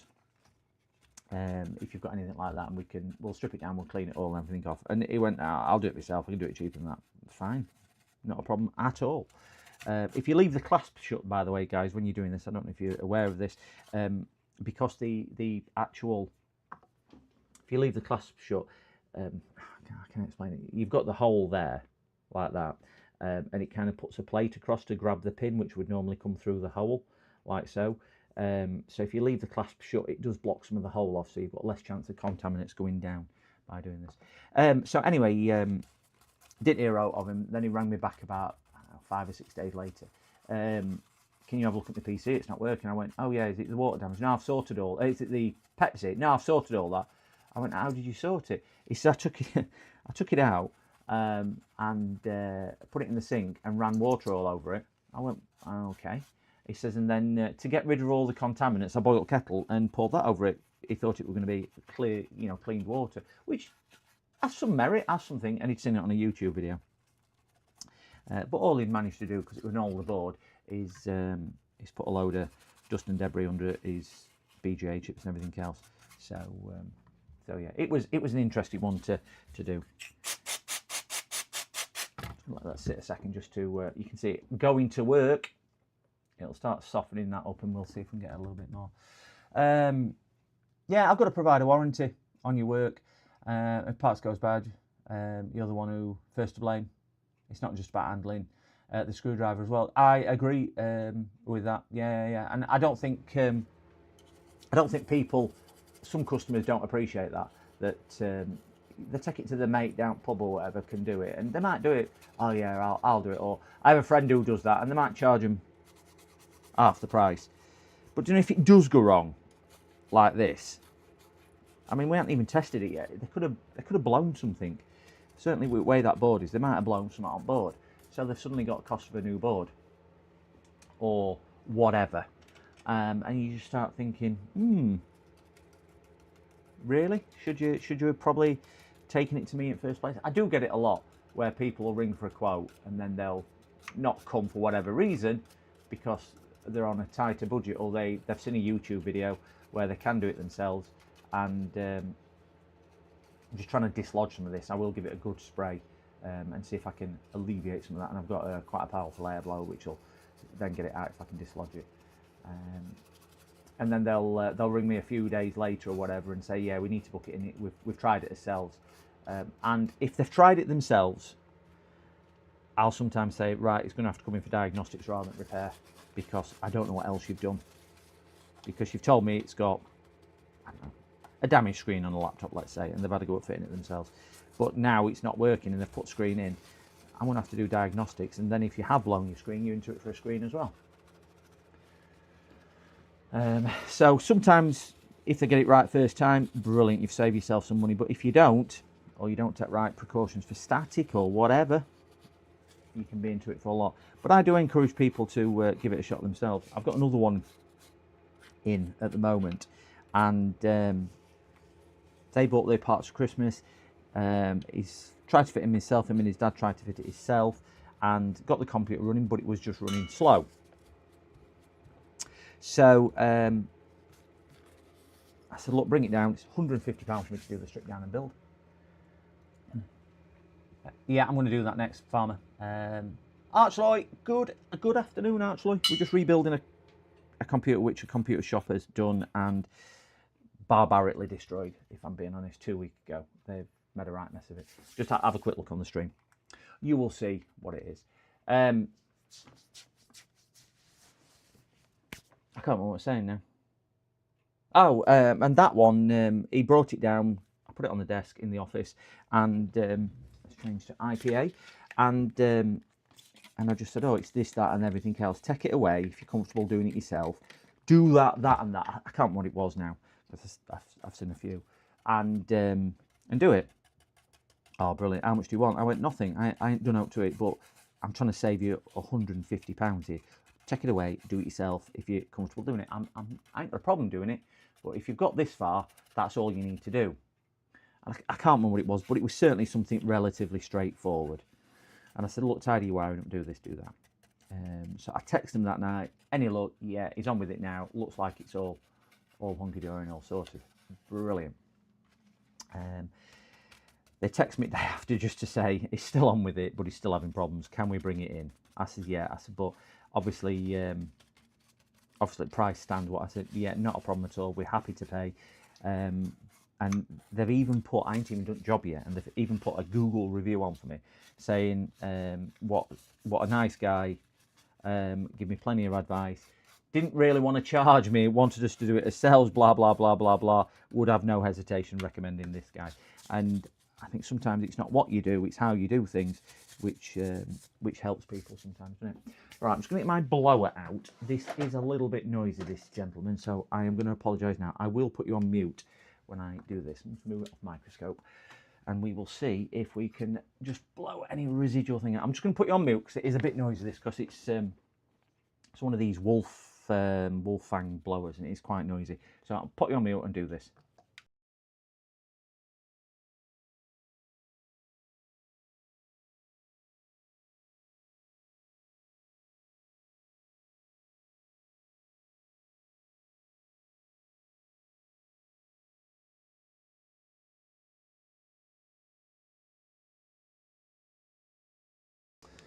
Right, that should have cleaned the vast majority of it out, because alcohol and cleaner should have dissolved the lion's share of that. Put CPU, that, yeah, done that one 3 or 4 times. You could pop cover off if you want. Yeah, I'm hoping we don't need to do much else with that, because obviously the compound isn't conductive. So I'm hoping if it's not conductive, we should be good. CPU is now cleaned as well, so we might be okay with that, just to get away with it, which is what I'm hoping. Just need to click on here because I've got reminders coming up on my computio and I don't want them up. There we go, it was distracting me. And yeah, so CPU feels like it's fitted. We'll give that a, yeah, that looks okay to me. No massive debris. It's never going to be spotlessly clean, because we all know that thermal compound is not the best. I'm not sure. I mean, I fitted lots of these. Is it red what you use for these? I think it might be, actually. I am just going to check the tension on those though, because they look ever so tight. They look really, really tight. I'm just going to check the tension just to make sure I haven't over tightened them. So what I don't want them doing is over tightening too much and it putting more pressure around circuits down here. Is that a damage to the board?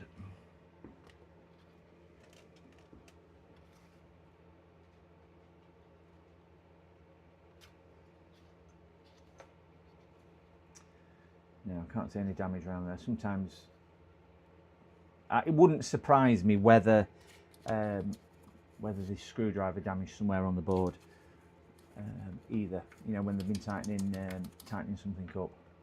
It's filthy, this board, but it was dirty before.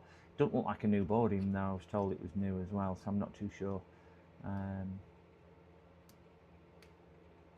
can't see any big screwdriver holes on there. I've never seen, if you do BIOS, what program you have.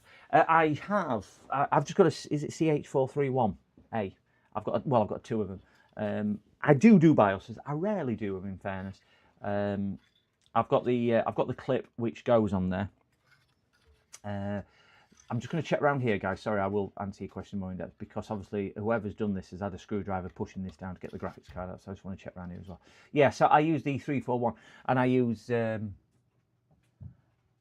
yeah, mine's, it's a 341A. Yeah, 347. I think I paid about €5, €5, £5, whatever it was, off AliExpress. I don't do a great deal of BIOSes. I do them occasionally, but not all the time. I don't really find that majority of things, faults that I get for whatever reason, have BIOS issues. So I only rarely do them. I'm presuming that's a dog hair or something there. So yeah, it's not something I particularly do a great deal of. And I use, I can't remember what program it is, what software I use, if I'm being perfectly honest, on there. I've done a couple of graphics cards, and I bet if I've done 20 or 30 BIOS flashes, with the program. I've done obviously plenty more without, with USB and things like that, but I bet I've only probably done about 20 or 30 with the BIOS flasher.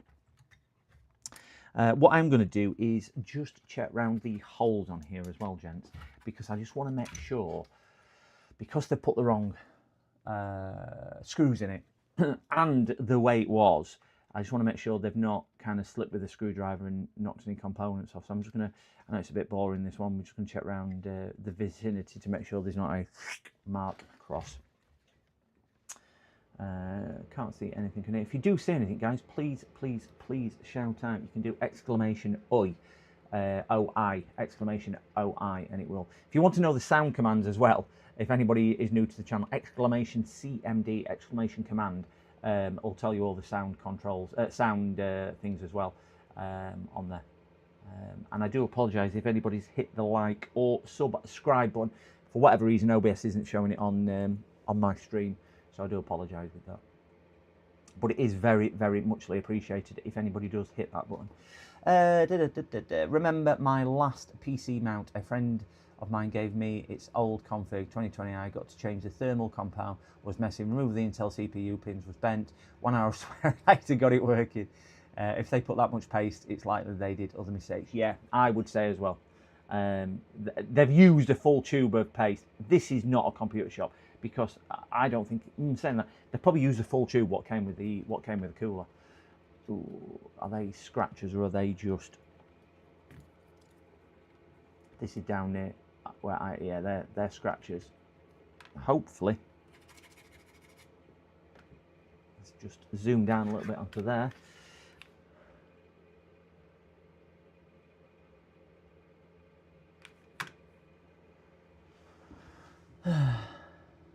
Yeah, no parts missing as yet, but we are.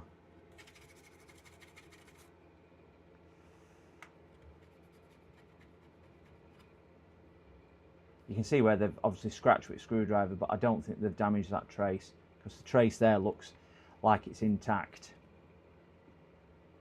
There's intact and there's intact. That's obviously ground, and that's ground as well. So they might have been fortunate there where they did that. Yeah. Video card, yeah, it's where video card sits. It's directly below the video card slot on that one. So let's just check around here. Yeah, nothing on there where they've slipped with a screwdriver. Can't see any damage. And center one is okay. I think I've checked that one already. Top corner, top left as you're looking front back. That's okay. Big components around there, so we're fine. Ouch, they're sharp. I know it's a bit blurred and out of focus, but I don't think there's anything around there. This is the one where they'll probably slip if anywhere, because that, the way the case is designed, it actually curves over here to do that. And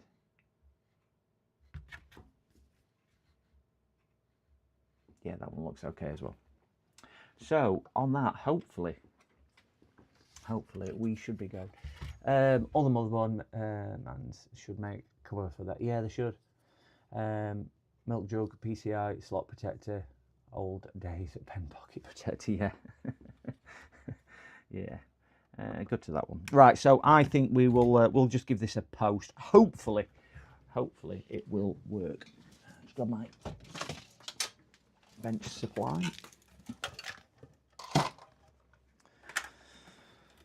We'll see if we can get this illuminated. Let's see if we, you know what we'll get? We have picture.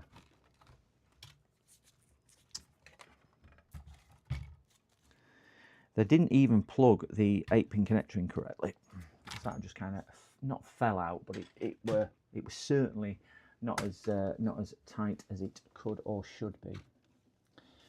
So this hasn't got onboard graphics, so I'm going to use the customer's card. I'm just going to make sure there's no damage to the. I think they've been careful with the card, if I'm being honest.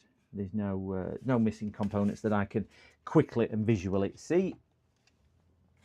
Got a roll of tape and put a roll of tape under there, just to levitate the board a little bit. Not that it'll make much difference, because this board is so curved. It is like the globe.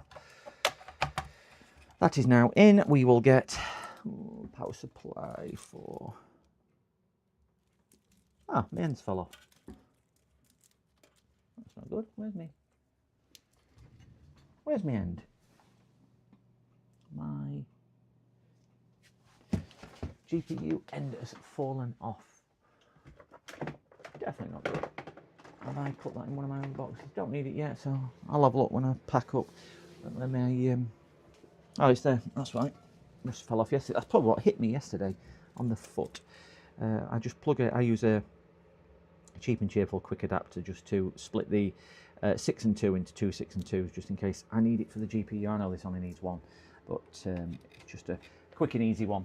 They're just a bit better quality connectors on there as well. CMD, oh, you brought them up for me. Thank you very much. Why didn't the shop they bought it off do the job? Sorry guys, my door is. Oh, we have a parcel. Ah, I know what that is. Put that there. Let's have a look what that was. Why didn't the shop they bought it off do the job if it was only a few weeks ago? Don't know. I don't know why they've not took it back to him. Again, if it was a shop, if it was an individual who does computers, who does things, don't know. Could have been done by themselves. They just don't want to tell me it was done by themselves. Don't know why. It won't make any difference to me at all. But it's where we are. We're putting right, and we'll hopefully get it all working. HDMI. I don't know whether this will come up on OBS because OBS is having a pig at the moment with OBS. My dog is thinking, Dad, can you take me for a walk? I'm like, no, it's cold outside. She can go for a walk later.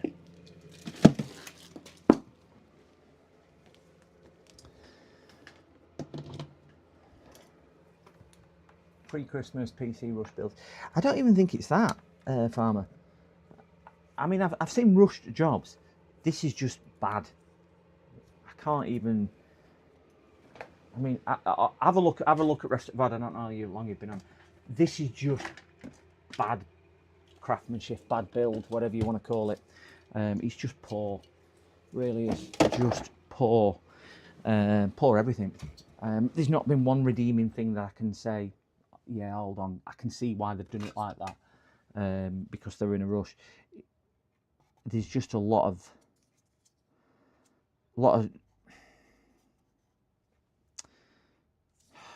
not knowing. I think that's probably the best way I can put it, is somebody's built it who hasn't got a clue. Because I don't even think it's they didn't care, because even if you didn't care, you probably wouldn't build it like that. So I wouldn't say it was that.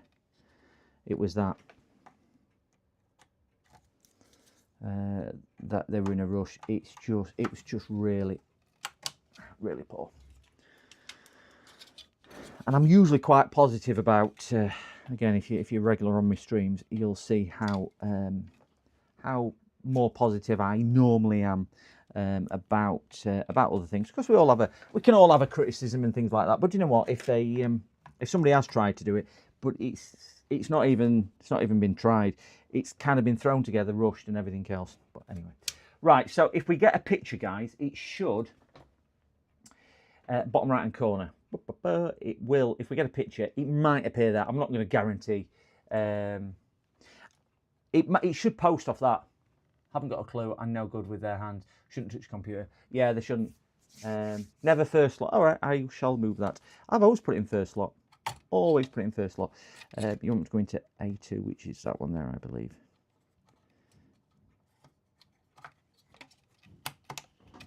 There you go. Move it across. Move it across. Not blink, just drunk. Yeah. Kids can build computers better than some adults. Just gotta. Do you know what? I have seen some, and I'll go, "Oh, we'll build this computer. I built it myself." Do you know what? You've done a cracking job. Yeah, I just followed YouTube. I think building computers is just about taking your time. Because if you follow a YouTube tutorial, and hey, believe me, I follow YouTube tutorials on things. You take your time, and you don't have a problem. Not a problem at all. Right, so we've got power here. We've got all connectors in. We are wired for sound and everything else. I am going to lean across the camera. If it comes up on, if it's compatible BIOS and everything else, it should appear here. If it does, I'll then flip over to. We have, actually, you probably can't see it, but we have a motherboard light down here. I'll see if we can see the glow. You see the glow? The green glow? We've got a green and blue glow with the lights off. So the board is accepting power. So we'll just jump start the board, which should be M2. So we've got, again, you're not going to be able to see it. We are cycling through lights down here. You can just maybe see them there. It's just going into RAM training. And we're on boot menu. Come on, show me. Oh, we have picture. We have picture. Good news, isn't it? Let me just get a keyboard.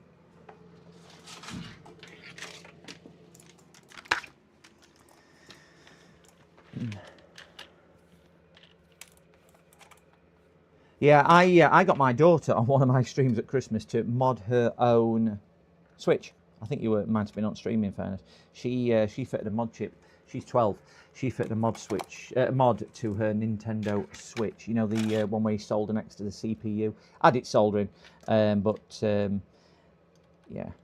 she assisted with that one. So let's see if the computer is actually functioning. It's detecting CPU. Run setup. I've only got a ouch. Stick your finger in that fan. Well done. Yeah, not too bad. The temperature will be quite warm, so just ignore that. I've only got a temporary cooler on there. I'm just pleased it is booting. We have a 3.4 gig, 2.1 on the RAM. Yeah, it's only because it's that, and everything else 48 degrees, but that's only because of that and that. So I think we'll just save that. Boom, and we will do that. I'll turn it off. I'm happy that that is working. We should now be able to have a very happy customer, because obviously that could have been a lot worse for them with the state that it was in. That could have been a non-working computer and also a blown component, which is not what we want really to tell the customer, that somebody else has blown the computer.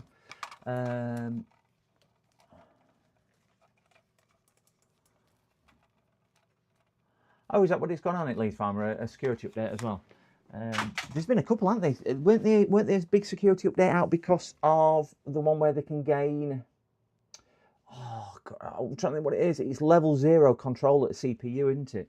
For viruses, and it loads into BIOS. I can't remember what it was called. I watched a video on it by PC Security Channel. I think that's the one which they've updated, because that affects AMDs. That card is definitely heavy slight. I don't think it's a kilo. I think Carthor said it should be a kilo, or Ozzy did, one of them.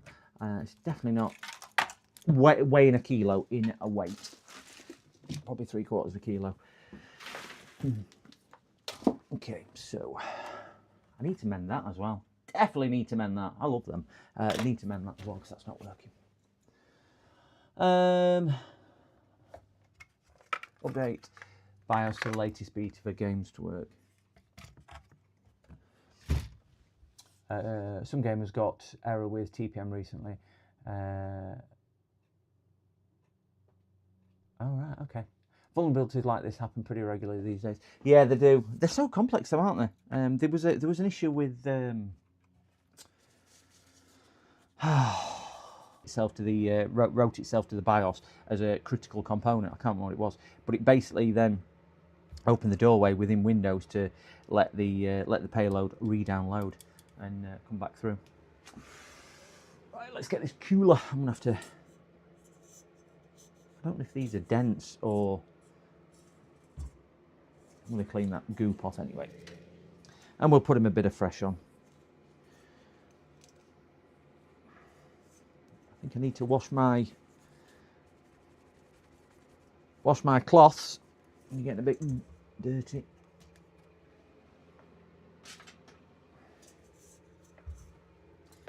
toothbrush, we will soak that in cleaner and we'll get that done.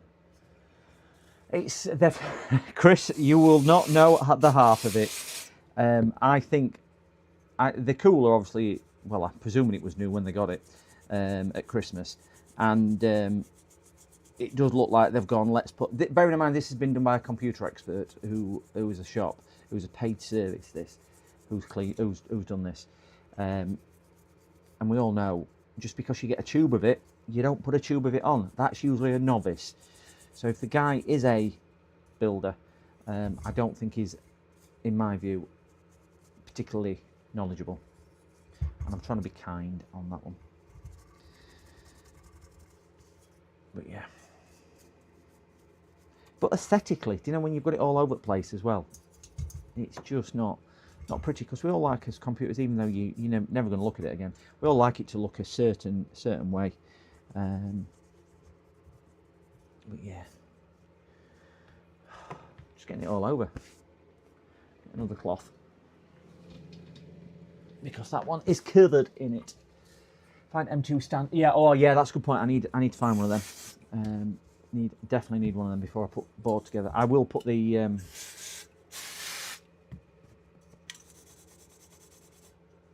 I'll put the PC more or less together. I tend to build, I don't know whether you guys do the same, but I tend to build everything out at case, including the cooler, prior to putting it in. So the only thing I need to do once it's in is put the graphics card and the remaining connectors in. You know, like the USBs and audio and front panel. I'm not one of these who kind of builds in the case. I build out at case and then put it together. Certainly with coolers, because it's just so much easier, isn't it, to do everything out at case.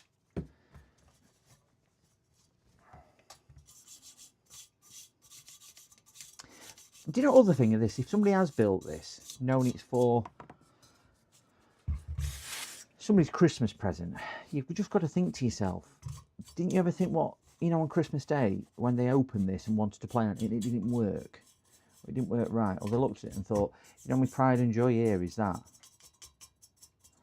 I think that's what would get me. I remember doing one a couple of years ago for somebody, and I dealt with her a few times, and she said, look, so I want to do one for my son for Christmas, but we've only got, I think they had about 220 quid, and I went, it's really low, that. I said, leave it with me, because I knew that that's all they had. I said, leave it with me, and I think I ended up doing them something like I'm going back a few years now, probably about 7-8 years, and I think it was something like an i5 or an i7 CPU, 16 gig of RAM, a 500 gig SSD, 2 terabyte mechanical. Some of them use parts. A 20, I think it was 2070 or 2080 at the time. I can't remember. And power supply in case. And I put all this RGB in it and everything. Majority of it were used parts. And she came to pick it up, and she knew that weren't the price. And she went, I can't afford that. I went, it's 200 quid. £200, that's all it is. Because, you know, sometimes it's nice to be nice, isn't it? And I knew it weren't the value, it was the fact that they wouldn't have expected it, and they wouldn't have done it for any other reason apart from the fact that waking up Christmas morning to that would have meant more to them than actually a monetary value. And I thought something like that was a lot better use of my time one day, and the spare parts I've got sat on the shelves, because sometimes they're only kept for testing and things like that. Even some of the high-end parts are, because we've all got buckets of parts and things like that. And it did, and she put me an amazing review on. I didn't do it for review purpose, but she put amazing review on, and her son, it was about 9 or 10 or something like that, wrote me a letter as well, thanking me for the computer. Not thanking me because it was generous, thanking me because he was having an amazing time playing on his computer and everything else. Because he never knew kind of what I'd done, but you can only imagine waking up to that and, you know, flashing lights, turning it on. Not that RGB make it any faster, and I'm not keen on RGB, but you could just think it just probably made his Christmas. And and they were happy because of the same reason, because we're happy sometimes when our children are happy as well. So it's nice to be nice. Financial screw, yeah, I'm the same. I do coolers out. So yeah, I just find it easier. I know they're a bit big and bulky, but once you've got your 12-volt power connector in, it's just a case of screwing it down there. Sometimes I think this one might be a bit tricky to get walnut screws in, but I don't think I'm going to put a support in that hole anyway, because the hole's too bad. The builder is not a flat SSD, has a curve. You are damn right on that. Clean ran pads with alcohol in case of paste. Yeah, give them a quick blow off as well. This is never going to be like new again, but it's certainly a lot straighter than it was aesthetically. I managed to get some of the curves and whatnot out on there. So the RAM, in fairness, looks pretty much. Oh, there is a. I'm not going to be using that one anyway. First slot has got some goop in. That slot there has got some goop in, but it's not conductive, so we'll be okay on that one. The RAM as well was in the first two slots. So again, any experienced builder, they put the RAM in the first two, the black and the grey first two, A1 and A2, rather than alternate slots as well. So yeah, let's get a little standoff. Get my box of bits that Uncle Sorin sent me. See if we can find a little standoff. Found one straight away. Look at that. That's good a minute. There it is. 2280. Is that the right thread? I bet it's not. No, it's not. Oh no, will it go in? No. Big fat fingers can't get in. We'll have to tip these out and see if I've got one. Got to run. Catch you later. See you later, Ozzy. Have a good weekend, pal, and enjoy. Thanks for dropping in. Thank you very much for dropping in. Hope you enjoyed it. Don't forget to hit that like button before you leave, Ozzy. Hey, we don't charge for this service. It's all free. Only costs you a press of a button. There you go. That's me begging for me likes for the day. Right, so that one should fit. That's about the right thread, I hope. Let's just see. I can't get it in. Oh. No, wrong thread again. I do have another tub with a load of bits in, but I was hoping that one of these I had in here would be the right size. That definitely looks the right thread. That's it. Got it. Job's a fish. Got it. Right, get these away now. Took me all that time to do it, and I've got to get them away.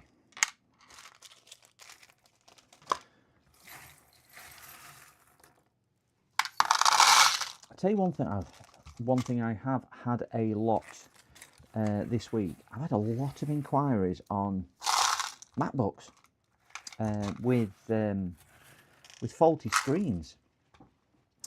That the display has.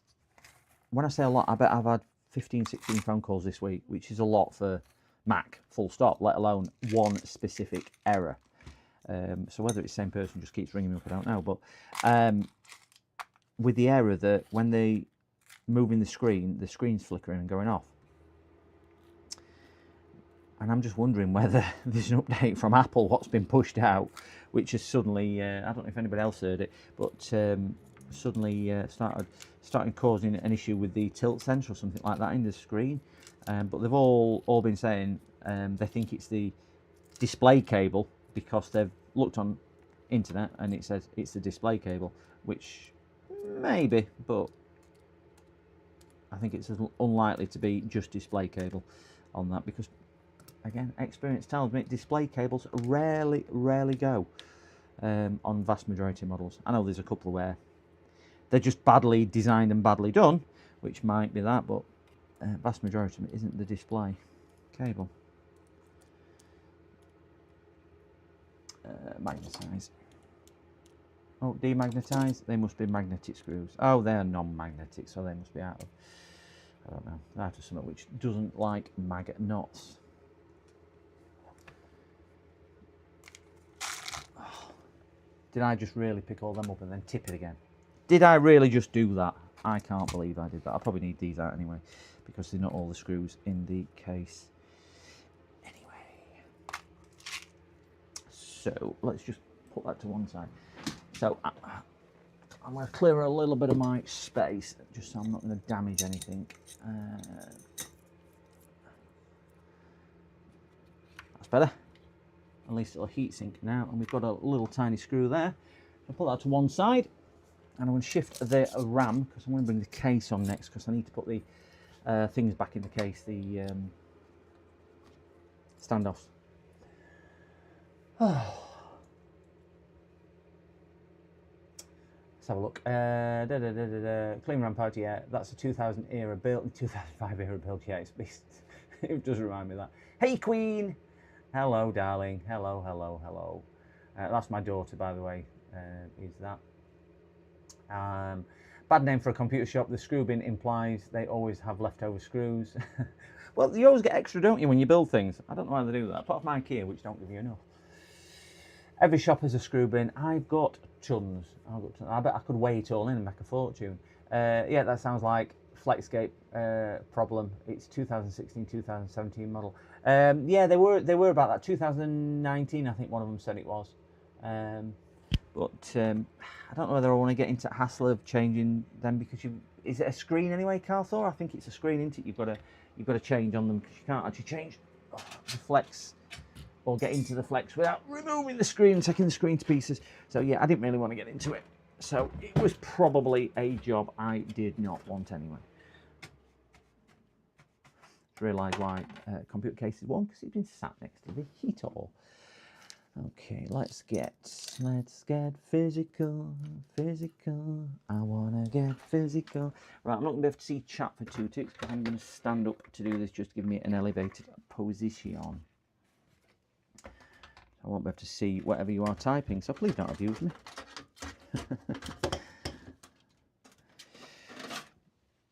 We are gonna need certainly one. We'll get one in there. I'm going to have to put ones in where they screw. They don't screw into all the holes because the holes are badly damaged. So I'm going to put ones in where I can get away with putting them in. And also, yeah, I don't think we're going to get a thread on there at all. So we're going to get a dab of crazy glue, super glue, whatever you want to call it. Because I use that thread lock rather than anything else. Dab it on there, lock it into place while I screw, and hopefully that'll hold it in there.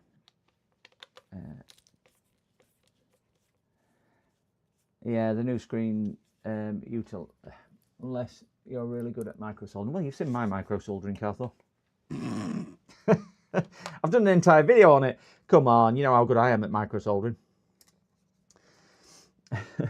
I did a video on how not to microsolder. I think it was microsolder or track repair, I can't remember. I think it might have been how not to track repair rather than how not to microsolder. But not professing to be an expert on microsoldering. Not bad, just not amazing. But my skills lie elsewhere. Not sure where they lie, but they lie elsewhere, I'm sure they do. So we'll get one in there, and then we've got, I can never line these up. I always have to kind of line them up by looking rather than anything else. I'm sure there's an easy way to remember. That one's not going to go in there, so we'll put that one in there, which it will line up with, which is wonderful. Bit of super glue on it as a thread lock. I've got some plastic standoffs which I'll put in the other holes and yeah, glue them down. That's just spinning. I'm hoping a little bit of super glue will just give me enough resistance to I might get one in that hole down there to just get a screw in, just hold them down, because obviously the plastic ones, I'll put some plastic ones through as well, some nylon screws, but that one's in. That one's a tight one, so we're good on that one. Yeah, that one's completely and utterly empty. So again, we will, my spudger, see if we can put some of this more on the actual bit there.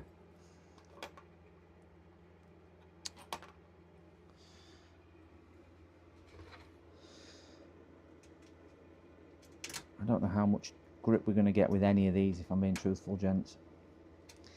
Plus, my thought process is, if no, I'm going to put a plastic one in there.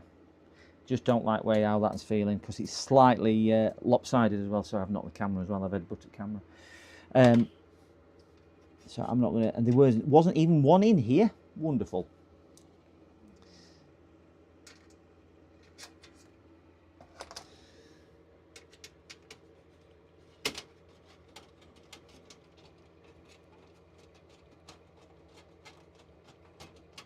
Is that biting? I don't know if it is. No, it's not. I can get this one to bite. Come on. Come on, you darn thing. That's got it to bite. We might need to give it a little bit of persuasion. Is that biting?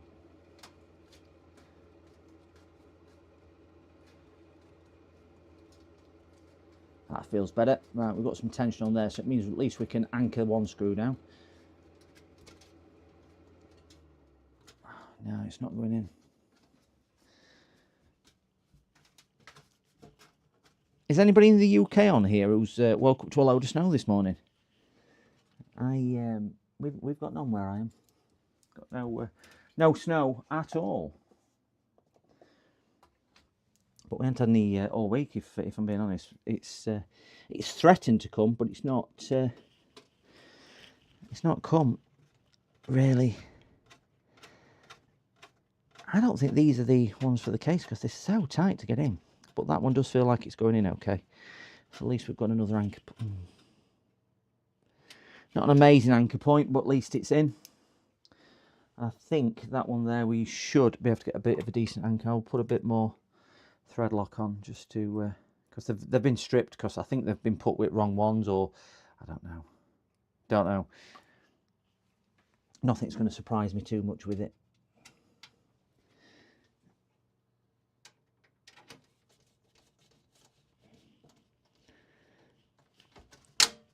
You heard that flick through, didn't you? There we go. So we've got 3 down the side. We'll put a plastic one in there. We'll get a plastic one in here. We'll get a plastic one in there. I don't really want to put I don't really want to put a metal one in there, because the metal frame's that bent, same as it is down here. I think if we put a metal one in, it'll bent at side too much and could cause an issue. So I'm just going to see if I can find my plastic standoffs.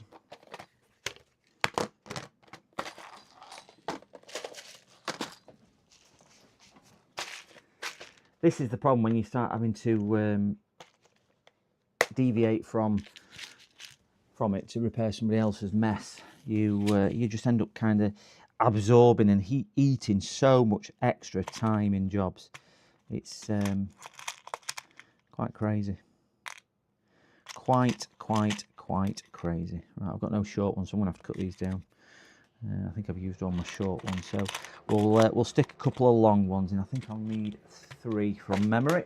So we'll cut these down to something resembling the right length, which should be about there.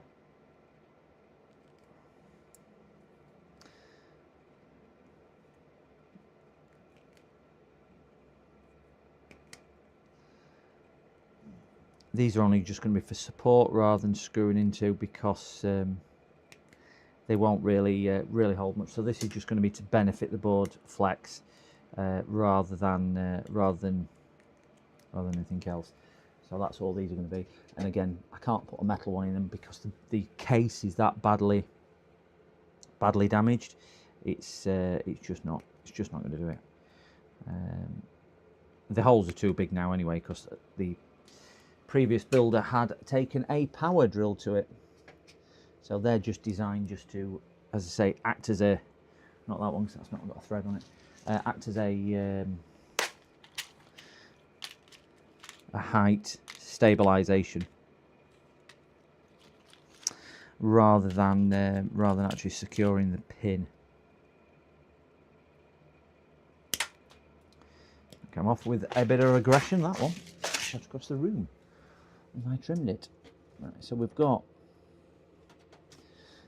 might just need to trim that because that one's actually out, that bit there. So I'm just trimming a little bit more off. I'm not bothered if they're slightly off, but yeah, that one's just, that one don't want to sit down at all. At all. So I'm hoping if we can get those something like, so we have, trim a bit more off that as well because that looks a little high. Again, because the case is so badly damaged. That one's at quite an angle. That's better. It'll just stop the case flexing down too much, rather than anything else. So we will now rebuild the board that we have got on there. As soon as we've got all the locating pegs in the correct holes now. Turning into a bit of a task, really. This one. Cooler, fans, I/O shield.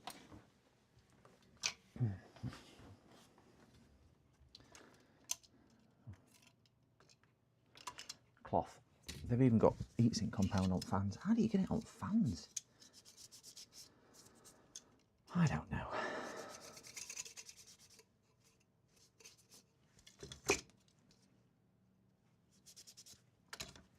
I wanted to do 4 jobs today. I'm not going to get round to that, am I?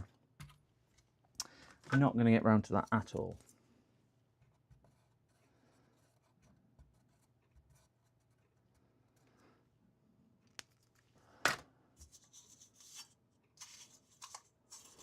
Right, so we'll get this located and we'll get this screwed down. Sorry about seeing my big shiny head on stream, but that's what it is. There we go. Get down there.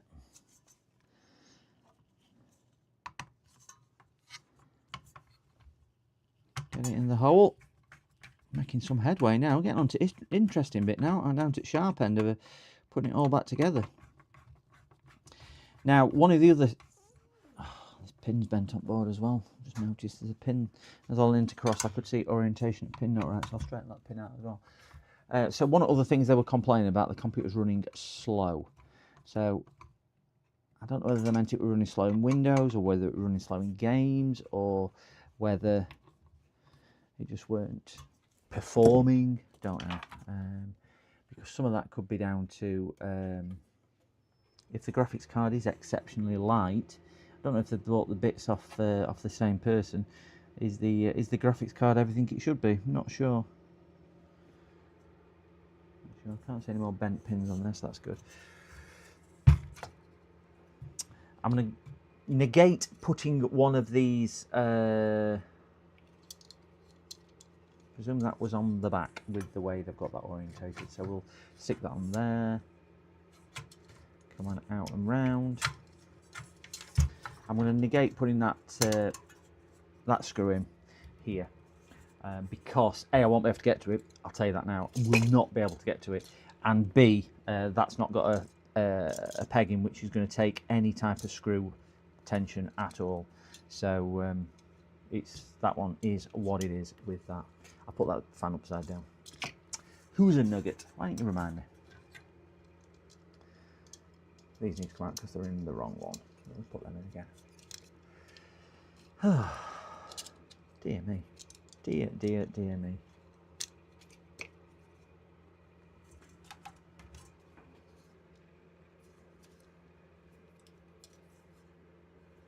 I do like these Thermal Take Peerless Assassin. I recommend these to all my customers.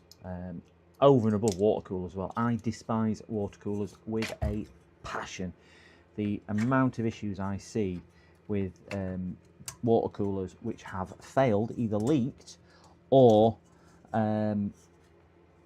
blocked and stopped working. So I avoid water coolers wherever possible. Put these down for pull on here. I was able to lace a motorbike wheel last night. It was not easy. Lace a motorbike wheel? Is that when you relace all the spokes? Is that what you're referring to, Carthor? So you just basically had a hub and a rim, and you joined it with all the spokes. Is that what you'd done? Wow. And was it? Well, I presume it was straight. Otherwise, you wouldn't be telling us. But I can imagine that is time consuming because there's a lot of fine adjustments there. Or is it one of them where you just set them all to the same tension, then just kind of tweak it? Am I oversimplifying it there?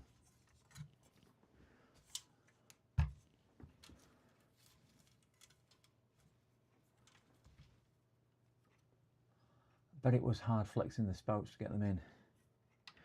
Don't you put them all in loose and then tighten them up? Am I oversimplifying that? Is that what you do? You put them in kind of loose and then just torque them up to a similar sort of torque range. Done push bike wheel. I don't know. I tried to straighten a wheel once, a push bike wheel, and I just my inexperienced days, I did attempt to do that, and I just made it worse basically. Made it worse and more buckled than it was to start with. So I got a bit bored then and just thought I'll tighten them all up. It's not straight now. Was it straight before? That's my type of repair. That it was perfectly fine, and I attempted it, and now it's worse than it was before. That is definitely my type of repair. Oh, I'm a prat. I've gone and put this on, and why didn't you tell me I needed to put that down?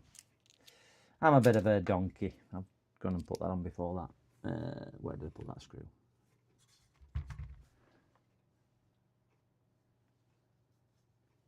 And new spokes to be used on old hub. How long did it take you? Because I can only imagine it's a lengthy process and lengthy time.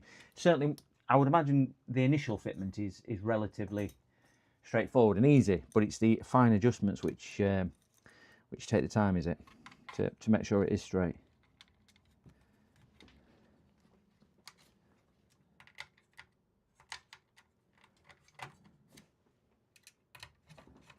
Is this the bike you fell off, by the way, Carthor? Is this the one which caused you to have your dodgy shoulder or ribs? Oh no, it's angry yanking. Oh no, I think you've got broken ribs or something as well, isn't it?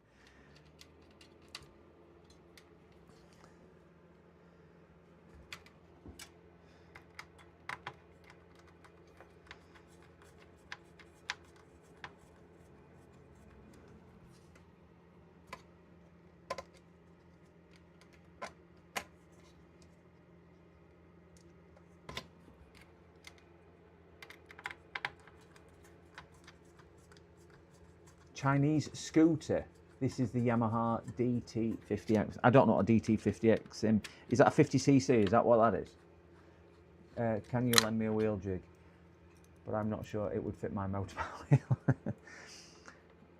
Are you a bit of a biker then, used to? I've something which has never ever floated my boat, motorbikes, because I think it's either in you or it's not, isn't it? I probably thought about it when I went through my midlife crisis and thought, should I get a motorbike? And then I thought, no, they're a joke for me. I fall off my bike. I fall off my push bike. Let alone a motorbike with something with an engine. I would not be too good at all with that. Put that blank one back on as well.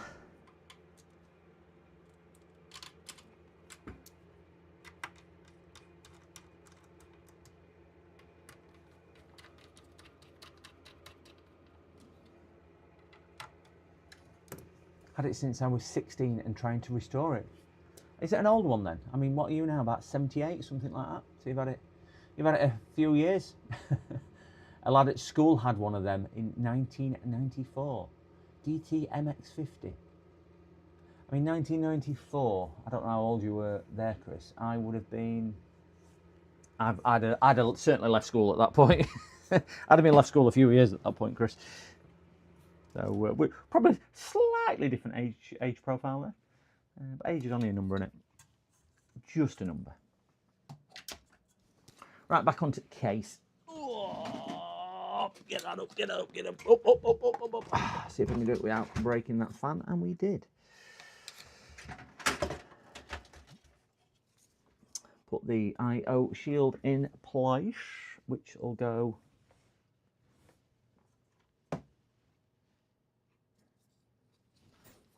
the right I/O shield. Oh, it is.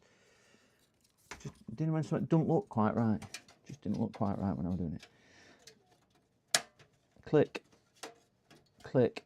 Yeah, case is bent at back as well, so that's not going to go in too easily. But managed to secure it and get it in there. You were 16. Oh, crikey.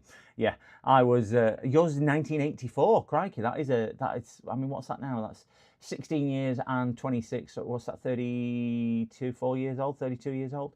That's a fair age. On scooter wheel, it can be hard. Can't imagine on a motorcycle like mine. 650cc. That's a big throbbing engine between your legs, and your motorbike. Surprised it's got an I/O shield. I think they probably put I/O shield in afterwards, because when I did take it apart, that just fell out. That just fell off. So I think they probably clipped it on afterwards, which is probably why the case is a little bit bent at the back. Also, let's put that out of the way just to give me a little bit more room. Then a pain in the backside to get back through, but I'm not bothered. I'd rather have the room. Right, we're going to attempt to get this in here. And again, I will put my head over the camera. I will apologise now for you looking at my beautiful long blonde hair, which we all know I've not got. So I've only got one of those, which is good. That's on outside. So I'll get this held in here.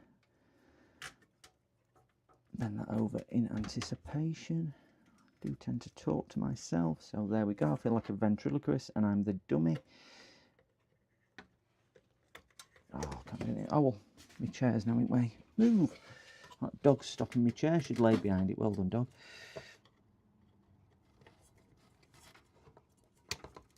That was a reassuring click.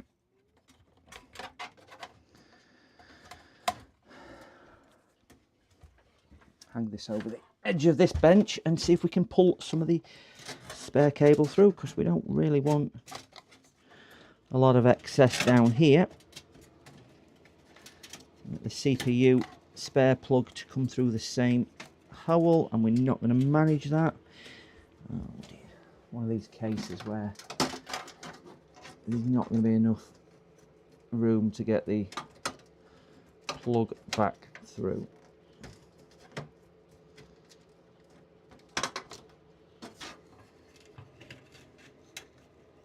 It's just fiddly, this, gents, sorry. If I go into face cam and press desk, it might give you... Oh no, I can't move it up. Maybe back onto just normal face cam might be a bit better. I'm just trying to get it...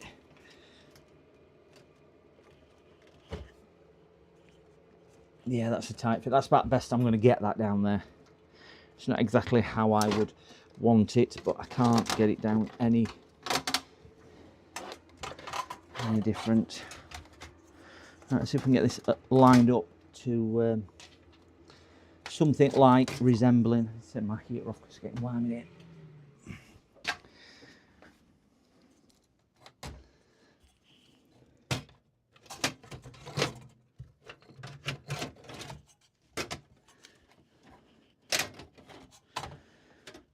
I think the case is twisted as well, because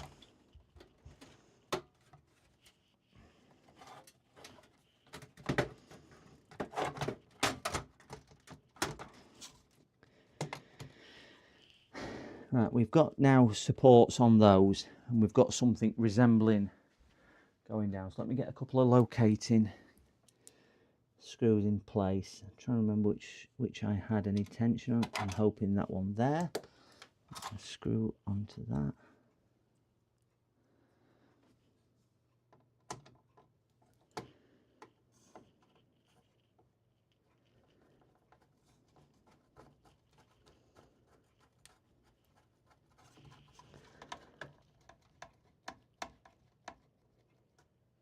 Right, good. We've got a bit of that.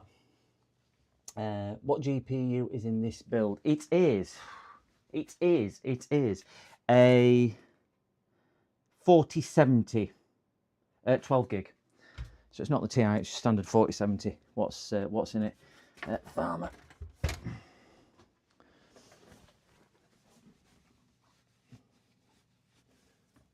You tuned it up to 65cc. Wow, that's a decent increase on a 50cc engine. What GPU? Am I the only guy stupid enough to always forget the shield? Oh, no. Actually, done it many a times. Done it, and Carthor is agreed. Yeah, I don't think you're a PC builder unless you forgot to put the IO shield on several times wrong. This definitely is not right, guys, because I think this is down to how they had bent the chassis and bent the case, because the holes don't always line up either to the motherboard. So I think the case is quite badly twisted. It really does need a new case, but we will, just for cost for the customer, get it in there. So I am managing to get a bit of traction on some of the screws, which is always nice. And I think this one and the other side one will allow me to do that. So I'm going to get my magic box screws out again, because the ones they had fitted were the wrong thread also. So I'll look for my motherboard screws. Another one there. We'll get some of these popped in the holes, and I will get as many as I can in. Some down this side here may not go in because they haven't got a proper not screw, you know what it's called, standoff. Standoff underneath, because the previous installer had damaged the case that much that it left me no option apart from to put a plastic spacer in. The pleasure of loosening times. Yeah, it's IO shield. Never forgot. But fan connected in a laptop, and yeah, I forgot to plug a battery in once to a laptop, which is always annoying. Customer rings you and say it's not charging. You go, I'm sure I checked it, and they bring it back and you forgot to plug battery in. Yeah, I've done that a few times. Well, not a few times, but I have done it once.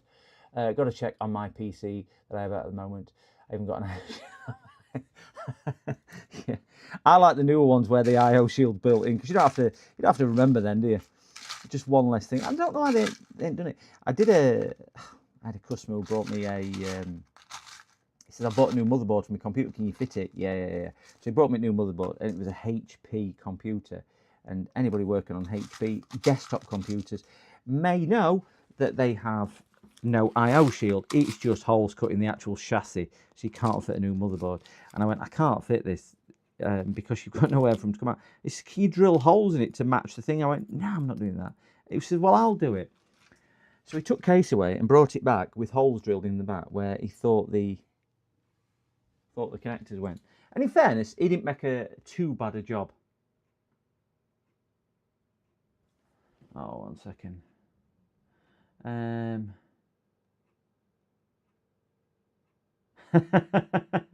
Oh my gosh. My gosh.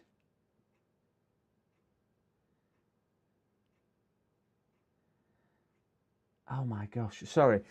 I'm not going to divulge too much, but the customer's just messaged me about this, the guy who actually fitted this.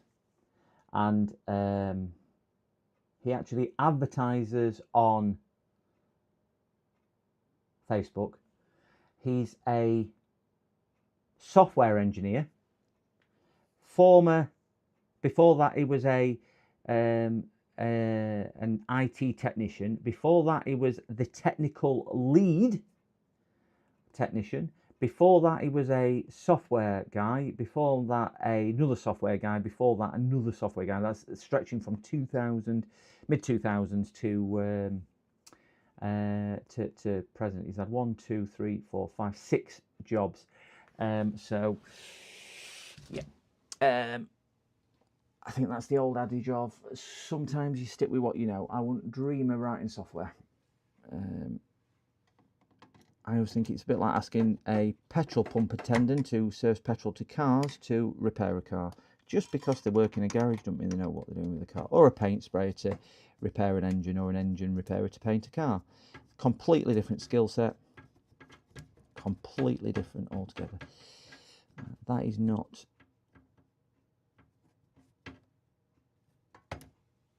I'm going to use that one as a locating screw rather than anything else, because I don't think that's going to want to go in the hole. It's not going to want to go in the hole. This is going to be... Yeah. See if I can get that one out with my little tweezers or something. Not happy leaving that one in.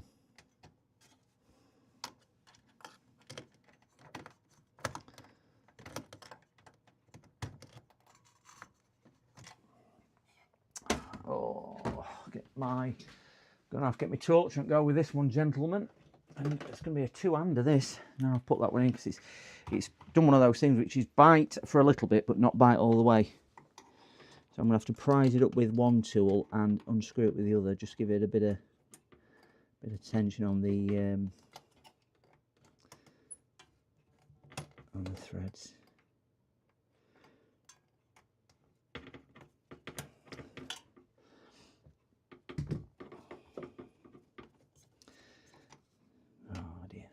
Have I got something else I can prise it up with? Have I got a flat? There we go. A flat-headed one might do a little bit better. So I know this isn't thrilling viewing on here, guys, but it's just a awkward. That's better. I've got it out. I'm not going to put a screw in there because it's not going to grip. And that top one up there is going to be the same because that was the plastic one.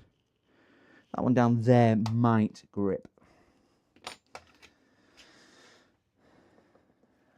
Is really awkward to get to, and certainly because they're bent as well. Don't want to over tighten them in. There we go. Right, that is nice and flush. Wow, that's a bit bright. Whew. So we've got a motherboard in. So we have, I don't know, 70% of screws on. So we're missing a screw here because that was the plastic peg we had to put in. Plastic peg and plastic peg. Every other one has got a screw in it. So we're missing 3 screws out of the 3, 4, 5, 6, 7, 8, 9, 10. We're missing 3 out of the 10. So we've got 70% of screws in there. So I'm quite happy with that. Let's have a look on here. Sorry guys, I've been missing chat. Got to check my PC. What I owe. At least that's a good size case. First built, yeah, measure the case. I had forgotten the PSU. Yes, I had an angle grinder and reinforcements on, and ugly but functional. I've had to do that. I did a 5090 for a customer, and I had to cut a bracket out of his case which went along here for his hard drives. So I had to do that with that. Worked in IT repair business, now software engineer. The resume isn't all year. It's having the ability to do different things. Having the ability. Software engineer often do not even know they don't. Again, it's a different thing altogether, isn't it? It's a different thing altogether, different skill set. I am one. I also teach software engineering students. I come on. That's all right. Then you're the one. Morning, afternoon, James. Hi, James. Hope you're doing good. Hope you're doing good. You missed the fun and games on this one, James. This is one which has been to a... Well, we've now established that he's a software engineer, not a guy who's built it for Christmas. And he'd managed to cover the underneath of the CPU and the CPU socket in so much thermal paste. He used literally full tube on it. He's damaged the board down here with a screwdriver. He's had to drill the old motherboard out because he stripped the screws. So he's damaged all the internal cases and the standoffs. He'd got standoffs missing, so down here he'd screwed straight through the board into the chassis, which pulled the board down. He's bent the board and damaged the board. He damaged and bent all the heatsink. And I can't even think what else. Oh, we put the RAM in the wrong slots. He put it in 2 consecutive slots rather than doing that. He'd forgot to put the standoff under the SSD, so he'd screwed the SSD straight to the board from there. So it's now curved. It's like the Earth. And yeah, other than that, I think he actually put the fan on the right way. So we're okay with that. We're okay with that. And the good news is now we are getting somewhere close. We have tried a post boot on test bench and it does seem to be working. But the next thing is banana SSD. It's the new style, just in case you need to go around corners, isn't it? Is it because you can get curved screens and whatnot? He's thinking you can get curved SSDs. Is that what it is? I'm not going to berate the guy too much, because do you know, if he's done it and he's done it with best intent, if he's advertised and said I'll build your PC, I think on that basis he needs berating and he needs singling out to say you're a cowboy. You shouldn't be doing it. Certainly not in this thing, because you could have cost this customer hundreds of pounds with blown equipment. If he said, yeah, I work in IT, I'll build it for you, he should know his limits and practice on his own stuff, and certainly not customers' bits and bobs first. But we don't know the rest of the story. But hopefully it will be working, and we are on the final section now. Get those in. Do you know what I usually forget? I usually forget to put my cabling for the power switch on before I put graphics card in and take the graphics card out. Yeah, damned, I'm not the only French there. refund. Yeah, I don't know whether he's charged or what he's charged or anything like that. In what year did the software engineer PC technician lose his eyes? Oh, Mookie. Good morning, Mookie. Good afternoon, sorry. Yeah, it was definitely questionable. Should have gone to Specsavers. I'm going to pull that out as well. And I'm going to put that one through the bottom hole. Oh, I still need a bit of cable at the back. But we are in the finishing final stretches now. So not long to go at all. I will turn this around so we can all see in a tinkle. Just need to, it's one of these where you do it from 2 sides of the board, as we all know. Oh, get that on there. So we've got hard drive light, which should be the back to just there. These don't want to stick down. They're a bit firm, these cables. You know, when they get a bit hard and a bit firm. Until on there, pull them out, give them a bit more slack. They just don't want to seem to hold the pins. Don't help when you've got fingers like mine. Just keeps falling off, that one. Just keeps falling off. Get on there and stay on there. Be a good little peg. If I've got to tell you again, you'll be going to bed without any dinner. Oh, and my reset button, or my power button, no reset button. Pulled onto next to it. Stick my hand underneath. Hold them in place and just pull the slack through.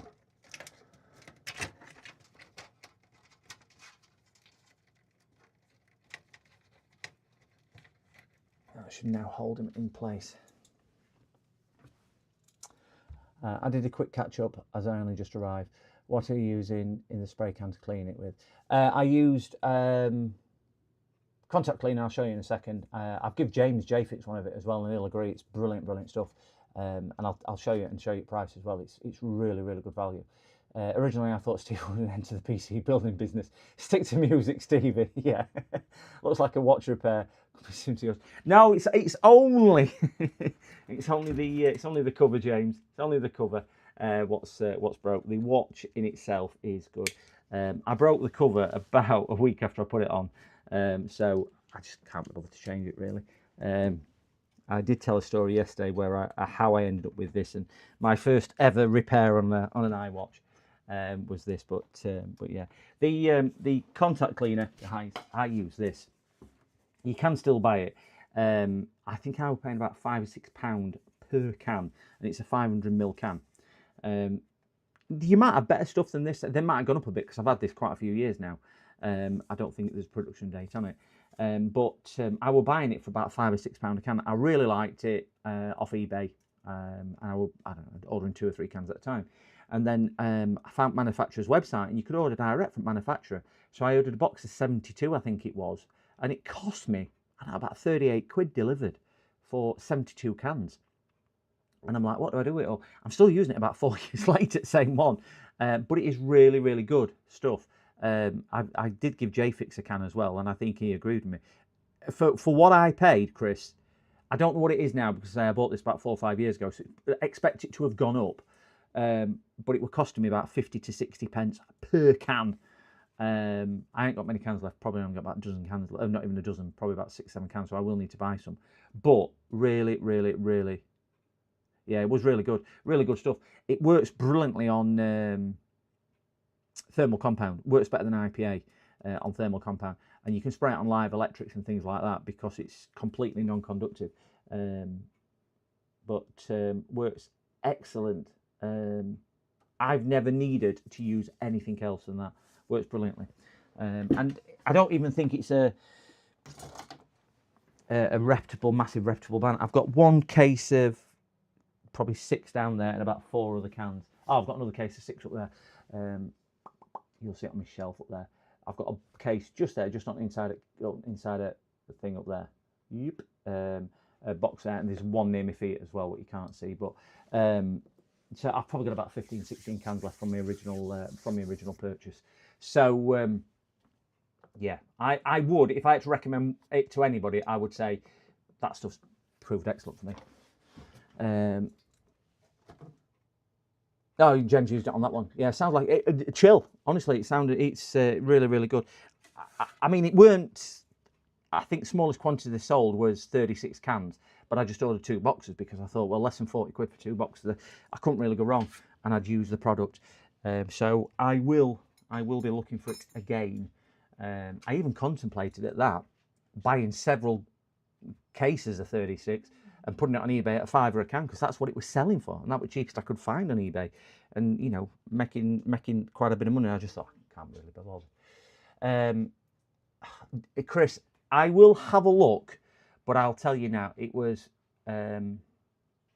wow.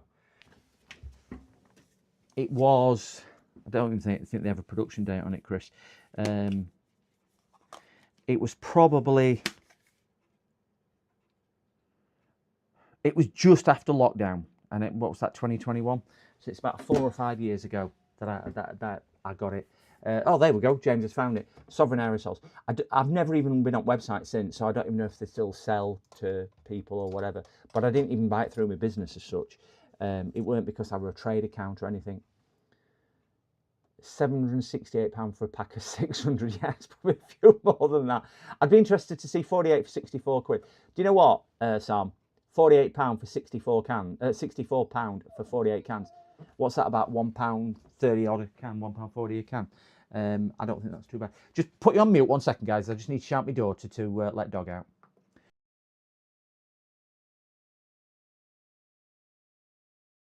Yeah, I don't know what that is, but if it is that, I would. I said it's sold out. I would recommend it, guys. Out of all the stuff I use, I would definitely recommend it. I've used it a lot of years. Really, really good. And you know, for what it costs, whatever, £1.30 a can, I don't mind using a lot of it on a job either. Yeah, £1.30 a can. I don't mind using it a lot on a job. So when I do circuit boards and things like that, where you clean them, I don't mind using half a can on it outside, because it just works really well. It evaporates really well. It comes out under quite a lot of pressure. So it's not one of these which just drills out and dribbles out. It evaporates well, cleans well, don't leave any residue. Just, I don't even know what active ingredients in it is, if I'm being honest. I mean, you guys will probably see on the website. Yeah, no residue, non-conductive, powerful and fast drying, cleans electric circuits and contacts. Really, I use it more than I use IPA. I have got a spray bottle of IPA as well as my whatchamacallit, but I probably use that cleaner 3 times more than I use my IPA. Certainly for cleaning boards, because at pressure it comes out. So let us now put in. Let us put in the That'll fold there. We need to put GPU in next. Oh dear me. Dear. Let's see if we've got this enable to screw in. I was more concerned that they damaged maybe something on the board, because when they were doing the fitting of the GPU, they've obviously had GPU in and out a couple of times, and I need my torch because I can't quite see. It's a bit dark for where I'm looking.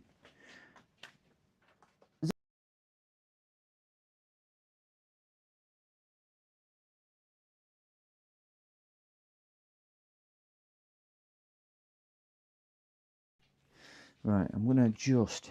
I'm just making sure that dog had been out, guys. Right, that's now located in. Let's get even brackets. Even bracket on GPU's bent as well. Bent up slightly. We'll get a screw in there to hold it in place. 25 for 6 on Amazon. I mean, what's that, £4 a can on that? Looks like they do glass cleaner as well. That'd be good for screens. I use that on screens as well, James, in fairness. I tell you what, all I clean screens with, I know this isn't wrong bottle, I use that for cleaning screens. And I know it says screen cleaner, but it's not really screen cleaner. This is water with about 2 drops of dish soap in it and a little bit of lemon juice. I use that on screens on a cloth, and that is all I use for cleaning glass, and it works brilliant. I use it on plastic and glass, and it works brilliantly. And then all I tend to then use is hand sanitizer for that. Hand sanitizer for anything a little bit tougher, and then I go into IPA and that. But that's all I use on glass cleaner is literally water and a little bit of dish soap, 2 or 3 drops of dish soap in that little tiny thing, and a bit of lemon juice to just cut through it.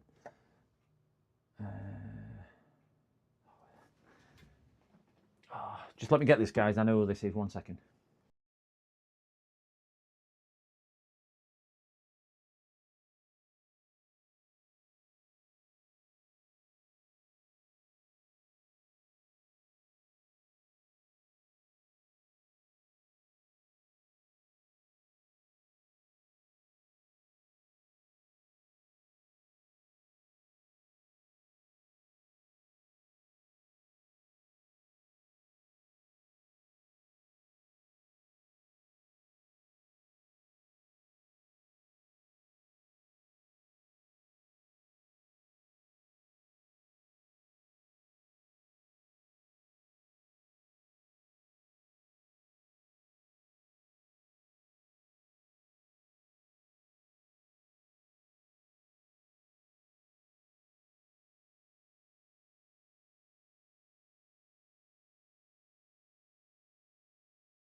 Sorry, gents. That's just somebody coming to collect. Yeah, got a little. Yeah, it's turned on into. I remembered that. I've just seen it on camera. Let's have a look. 55 litre was £12. Nico High glass cleaner. So these glass cases heavier. 600 pallet in stock, which is strange. How much is 600 pallet? It'd take me too long to get through 600 pallet, in fairness. Flashlight, I've done that one in ESL. Swipe down, then turn a flashlight. Done that, thank you. So weather is a bit stable. I will get the plumber. Thanks for this. Thanks for the stream. No problem, actually. See you later. Thank you very much for joining in. Just don't forget to smash that like button if you don't mind before disappearing. I was saying earlier, I have managed to hit 340 subscribers. I am 342 now. Wow, I am well chuffed with that. It's really pleased me, but thank you so much. So yes, see you later, actually. Have a good day. Have a good day. I've got a very small one. The small command doesn't play long enough.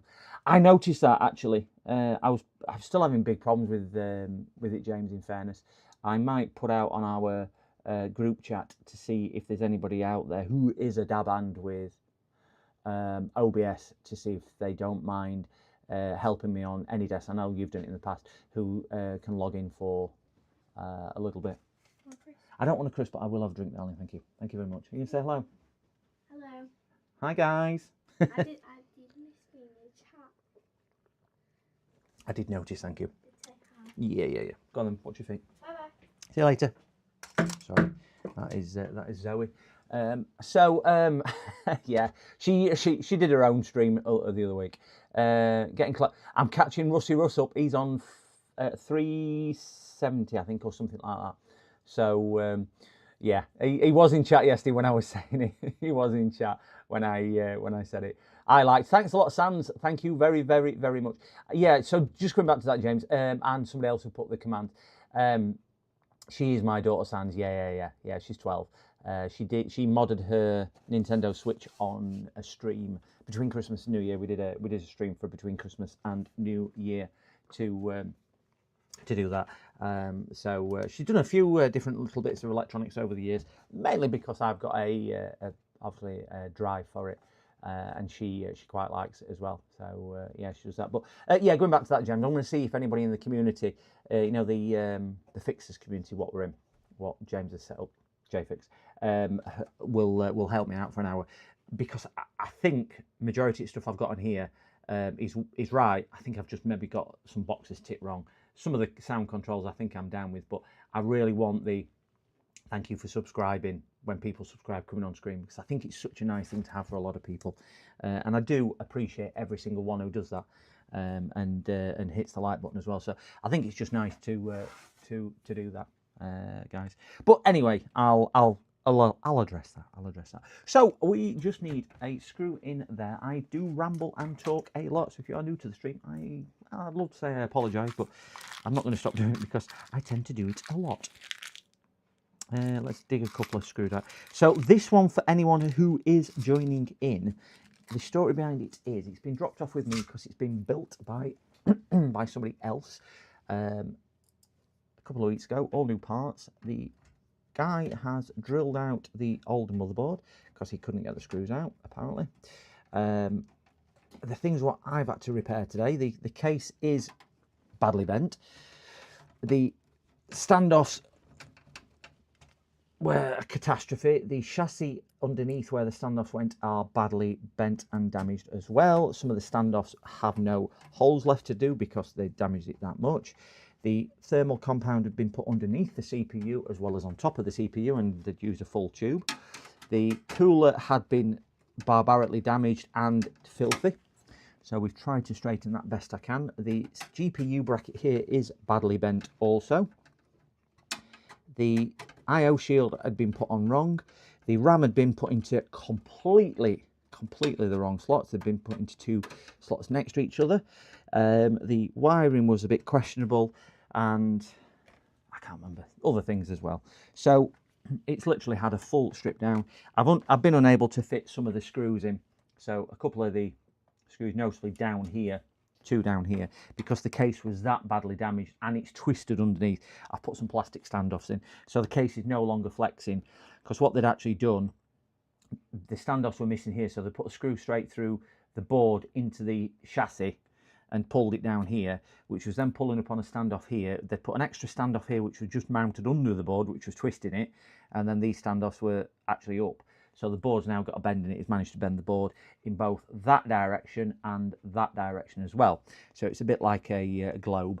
The SSD had the standoff missing also, so that's a bit curved. And other than that, it were perfect.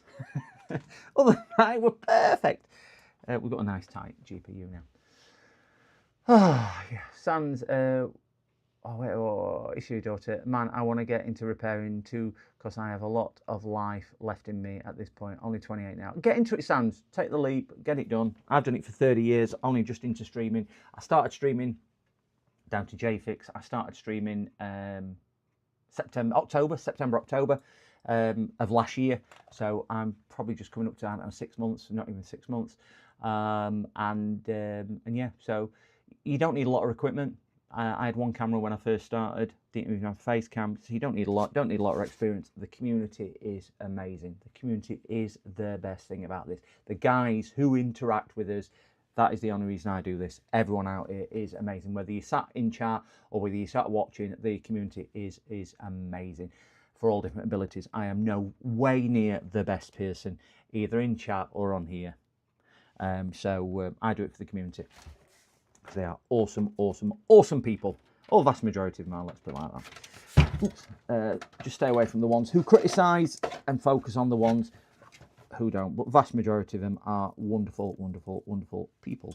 Now, one thing to bear in mind, guys, if you are just doing this and you are fitting a GPU, try not to kink the wire too much, because electricity does not like going round corners. Because believe it or not, you put electricity around a corner, a tight corner, and it will heat up and can cause issues, because it does move at different speeds and it causes it to heat up and resistance. So try not to kink that too much. But you've got to buy a microscope first. Yeah, you can buy it. My first microscope, James actually saw me when he came down at the beginning of last year, because I've known James a while, before I started streaming. My first microscope I'd had about 10 years, and I did pay a lot of money for it. I paid about £300 for it when I bought it. But you can buy affordable microscopes now for somewhere around £100 to £120. If that is too much, you can buy them cheaper than that as well. But you don't need a lot of gear. But set your stall out if you're thinking about doing it. Do something without a microscope. Don't jump into needing to do micro soldering. Build your skill set up first, and just enjoy what you do. If you enjoy what you do, that's the main thing. Really, really is. Lots of tools to buy, but we get reasonable price stuff now these days. Build up over time. Yeah, James has got some, if you check James's JFix's descriptions on his video, he publishes vouchers from AliExpress as well. If you do want to buy from there, use his vouchers and you'll get money off your purchases as well. So if anybody is thinking about buying anything from AliExpress, whether that's a speedboat or a screwdriver, check out James's streams, because he's got discount vouchers on there and you will get the discount on there as well. Rate my build 1 out of 10 for trying. Yeah, man, but I would have to I would like to have a primary job first, do the secondary. I don't make money from YouTube, Sans. I do not make money from YouTube at all. I've got 342 subscribers. You don't even start making money until 500. I'm not in it for the money. I'm in it because I enjoy doing this. I'm fortunate I do this as a job anyway, so I'm not in it for the money. Not in it for the money. If somebody donates £10 to me, if somebody doesn't donate, it makes no difference to me at all in that. I appreciate everyone. I would urge people not to donate money, because I'm not doing it for the money. I do it for the interaction and everything else. So I'm fortunate I do it for that. I'm not a full-time creator as such. I do this as a job and just stream what I do. People in the company are very helpful. They always help. Yeah. Very true. Chill. You'd lose enthusiasm if PCs like this arrived every day to fix. Milky, you are darn right. You are darn right. I would quickly lose the will to live if this was every day. Zola is right on that. Microsoldering is a journey. I always thought I was decent at soldering. And to be quite honest, guys, I am not bad at soldering. I am not as good as a lot of people on YouTube. I'll tell you that now. I have a lot to learn, so I never believe that I have learnt it all. So I look at everything I do on a daily basis as learning something new. And if I can go to sleep at night thinking, do you know what? I've learnt something new today. I think I've done something right at that point. I really do. Because if I can broaden my knowledge, I think I've done something right. And if I can impart a little bit of knowledge as well, hey, I've done something right on that as well.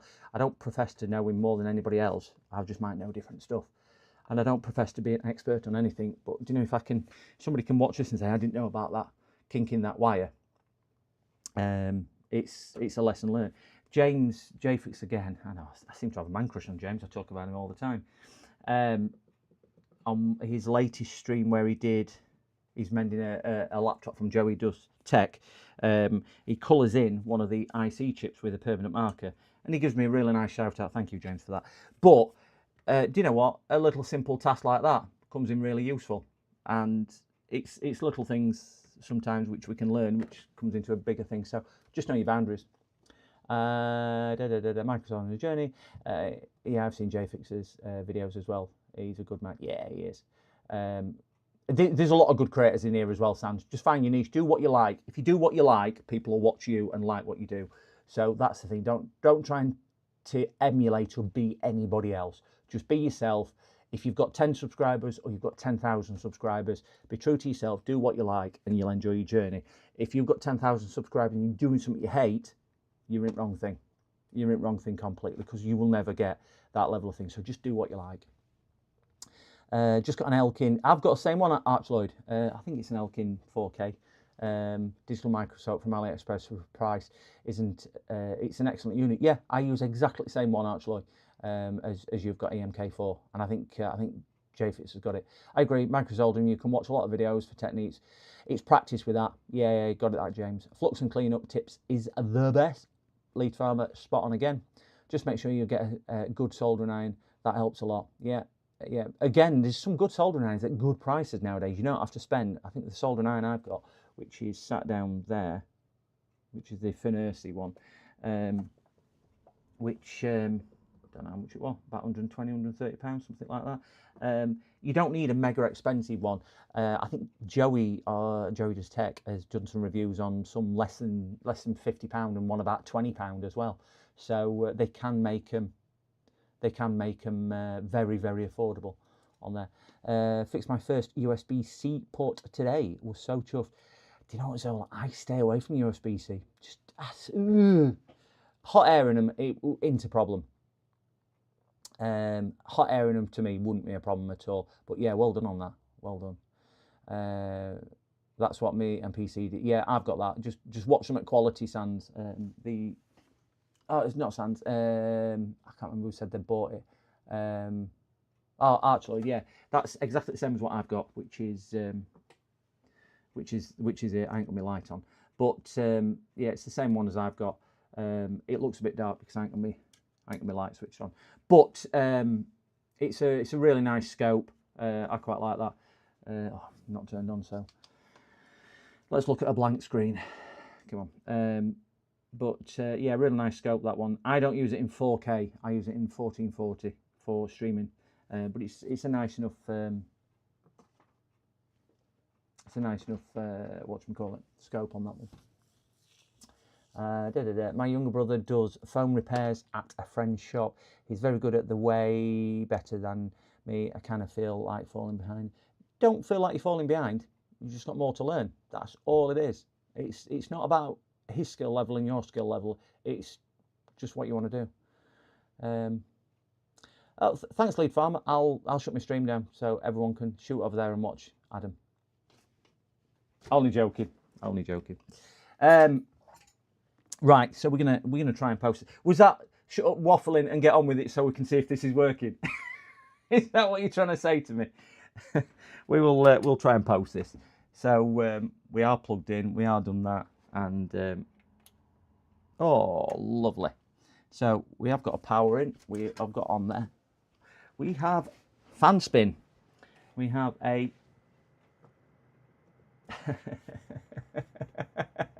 don't rush at all.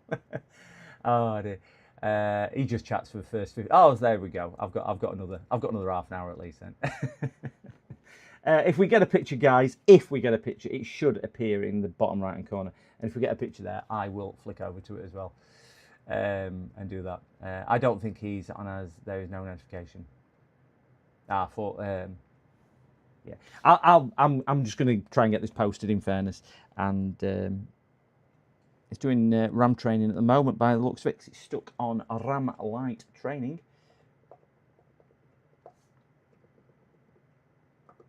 Can we just see the LED? That is now moved to DRAM.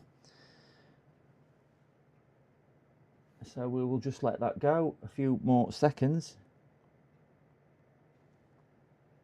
Wonder if one of the RAM sticks, we've tried it earlier, if you remember, Lead, with one RAM stick, and it did post. I wonder if this is why he had put the RAM in 2 consecutive slots, whether something has been damaged and it will only work in single channel mode. I wonder if that is the case. So let's just boot that down. We'll drain the board, make sure there's no residual. Just going to pop a stick out. Be too bad.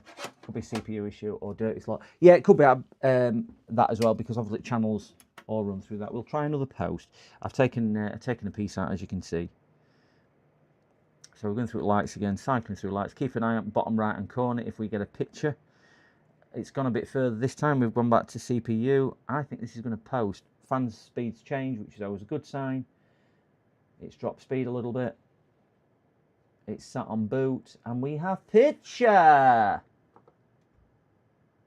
Right, so we can see we have picture. I'm just going to post it off. Now,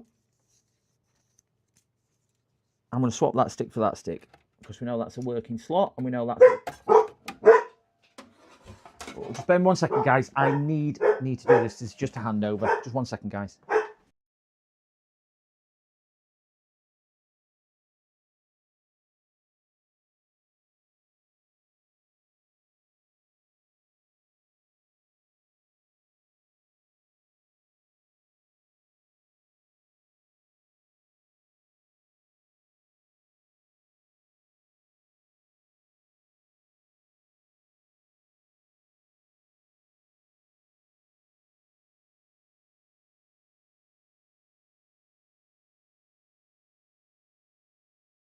Sorry about that. He's just collecting. Oh, pull me sleeve, guys. It's a little bit chilly outside. Yeah, so we know. Oh God, which stick were it now? I can't remember which stick I used. We're gonna have to try 2 sticks. I can't remember which stick I used. So we'll pop that one back in there. So it's just a bit of.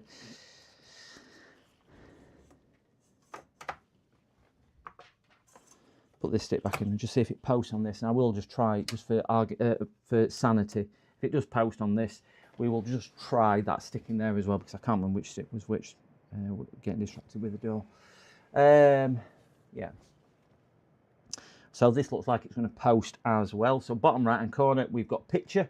I know it's a small picture, but we have picture. So I'll flick that off, drain the power button down. Take that out carefully, and we'll just try this one, because I can't remember whether I've tried this one already.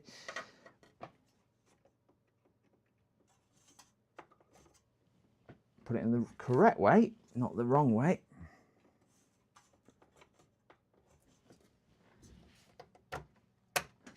Click, down, post. Just going to sip of drink.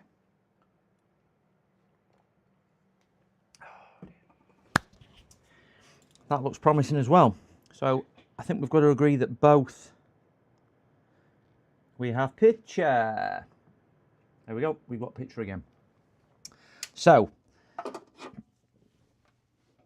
I think the reason why they were in slots next to each other, I think either somebody has damaged the board, because there is the scratch marks on the back of the board, and they put that extra standoff to where the memory tracers run.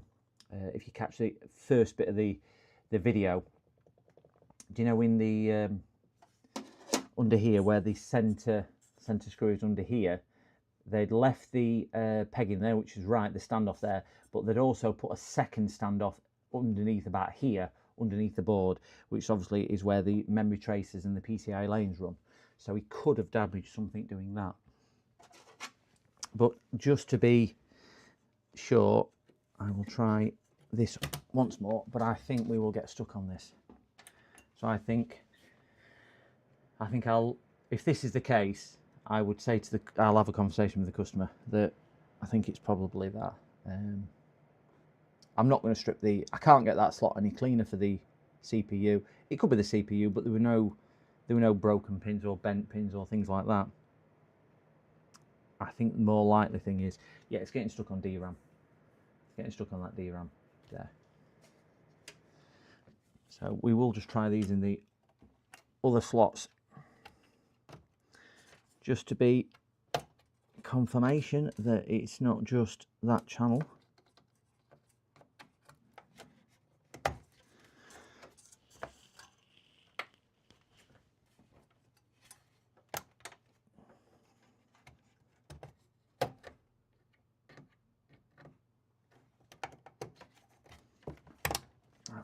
Nice and clunk. We'll give this a post as well. Oh, whoever that was who just subscribed, thank you so much. Just had it pop up on screen. I don't know if you guys saw that, probably not. Just came up in my chat. Somebody's hit the subscribe button, so thank you so. Or it could have been a like, I don't know which. Yeah, this does not want to work in dual channel mode.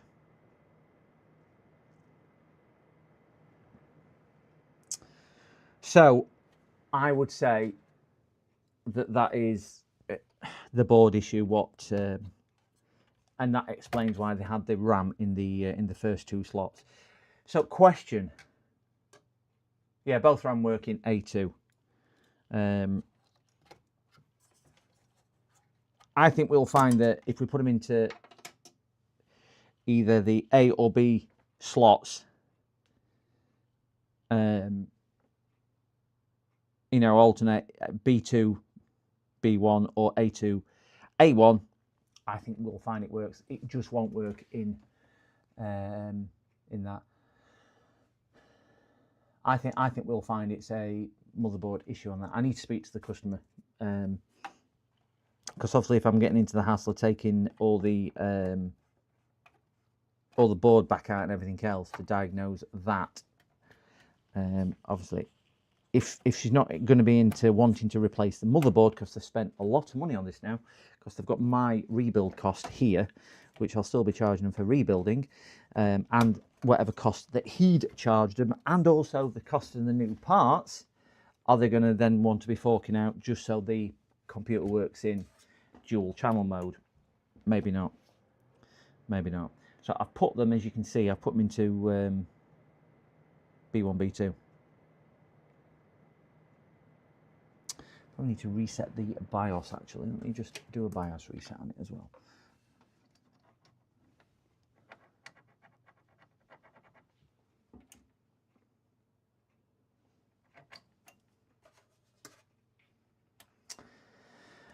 If it was me, I'd be saying you need your full money back. If they, yeah. She's actually sent me the Facebook profile, which obviously I'm not going to share for obvious reasons. But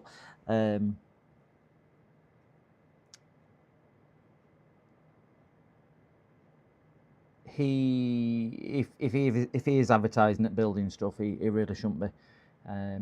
He's more than welcome to watch one of my streams though to see how it's done. Stevie Wonder. I was the minute board, yeah.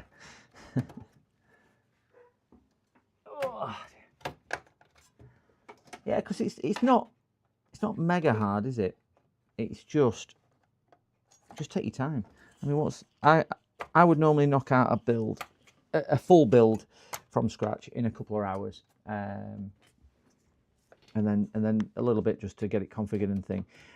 Just mainly because I like taking my time on making sure stuff's right, and you fit it once and check twice, don't you?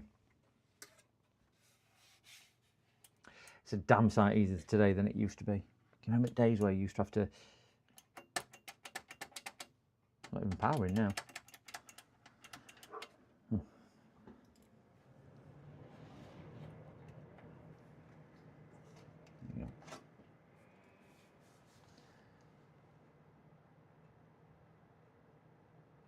Yeah, it would just be a case of trial and error. The RAM is only working in those two slots there.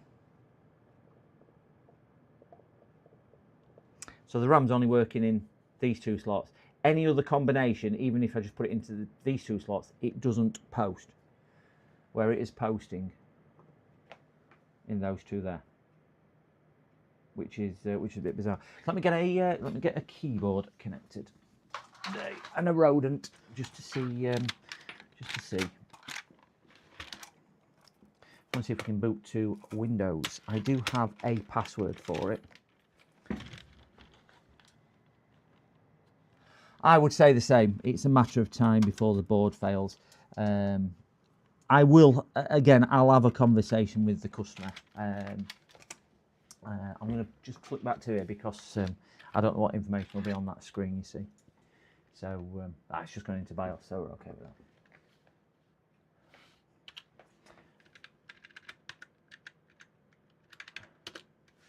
Oops. Bit like a recovery. Wonderful. So I ain't got the BitLocker recovery key, so we're not going to be able to get any further anyway than this. So I can't do any more than this anyway without speaking with the customer, because obviously I can't bypass BitLocker. She needs to get her money back. Yeah, I think she does. I think she does. The unfortunate thing is, again, I don't know how much they've paid, if they've paid, or what conversation it's been, but yeah, I think it just annoys me a little bit that there is people out there taking advantage of others, doing it. 120 quid. Yeah, I mean, it's a decent board. It's a full size ATX as well, isn't it? So if they're looking at, I don't know, £100 plus for the board on there, and then fitting on top, you know, you can be looking at a couple £100, can't you, out of pocket again, or raising to that. I personally feel what they will do is use it until it falls over and dies. That's probably what my recommendations would be, is speak to him and get the money back if they can, and see what it is. I'm not too sure whether Newegg does ship to the UK, if I'm being honest on that one. Yeah, it's got to be down to them. Got to be down to them. I don't honestly know why they didn't go back to the builder. I really don't know. I didn't ask that question, in fairness, to why or anything else. I just I had another conversation with them today, and she sent me the details over who it was. So yeah, that's really all I can say on that, is that,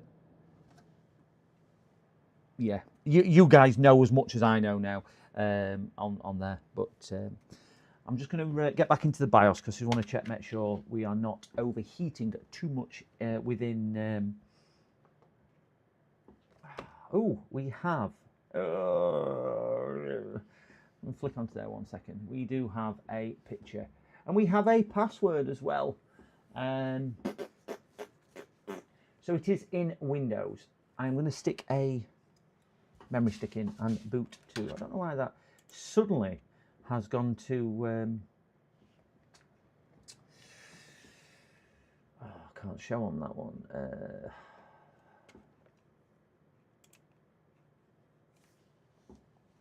I don't know why that's suddenly gone to there. Get my bootable USB and see if we can get into a Windows PE environment, and then at least I can do a couple of benchmarking tests on that. Where's my? Can't find my mouse. You know when you've got stuff all over the place on here. I'm just looking for my mouse so I can move the. Oh my gosh, how hard can it be? It's a bright grey silver mouse. Come on, who stole my mouse? Who stole my mouse? Somebody stole it. Come on, it's got to be here somewhere. Oh my gosh, where have I put that mouse? You know you're getting old, don't you, when you can't even find your peripherals. That's the one for this computer. I'm looking for one for my computer so I can actually...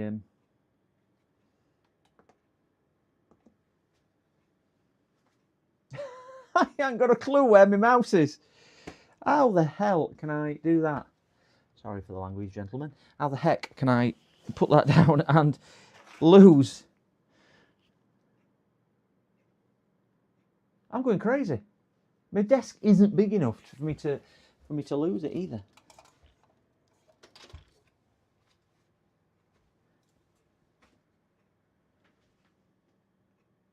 I really, I could spend an hour now looking for this. I honestly don't know where I put my mouse. So what that means is I can't.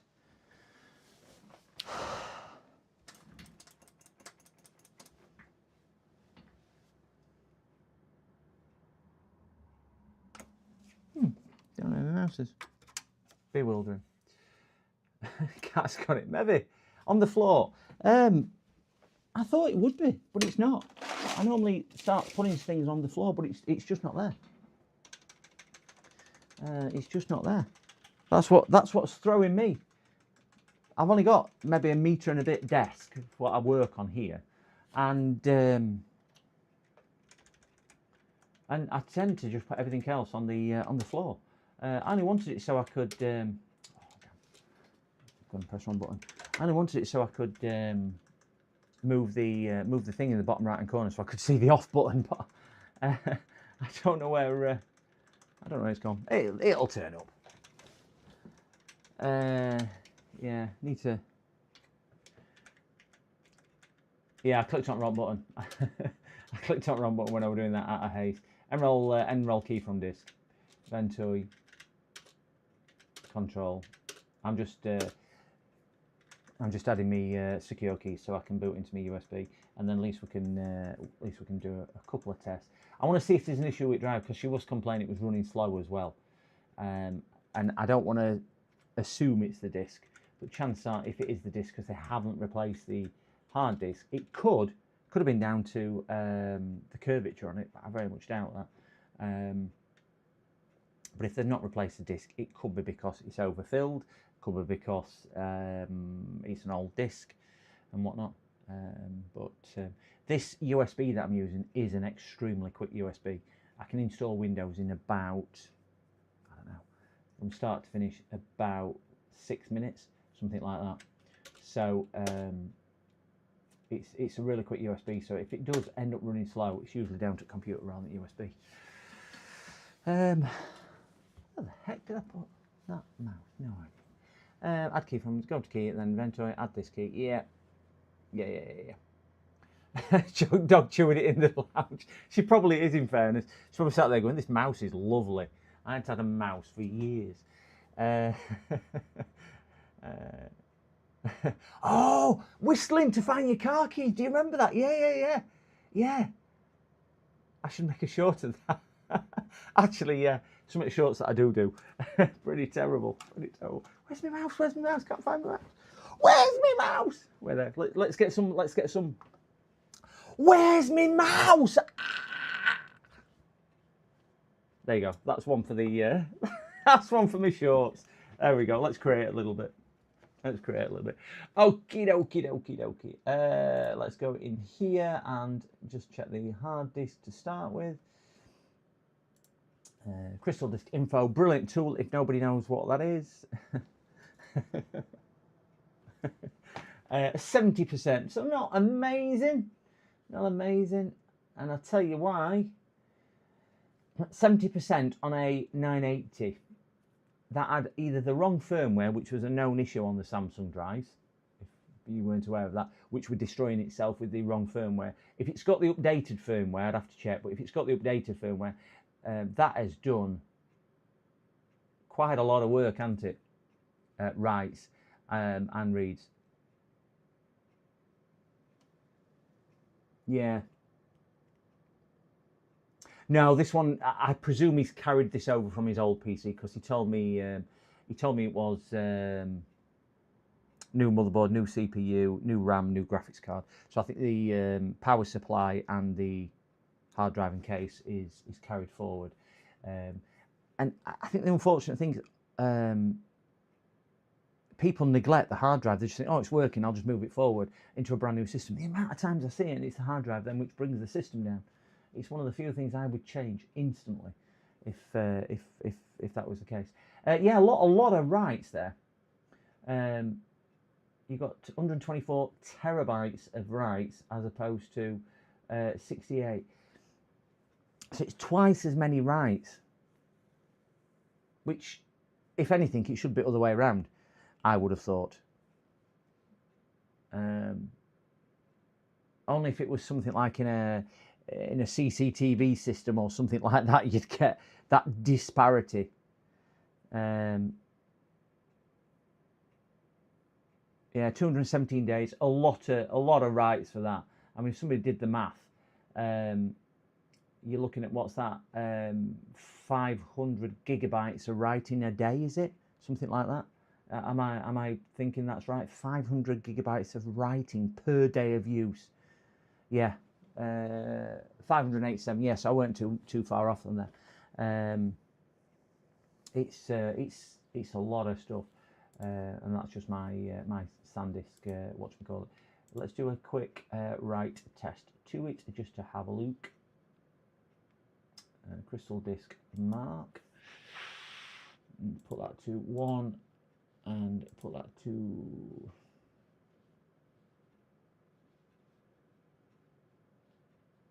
hold on a minute.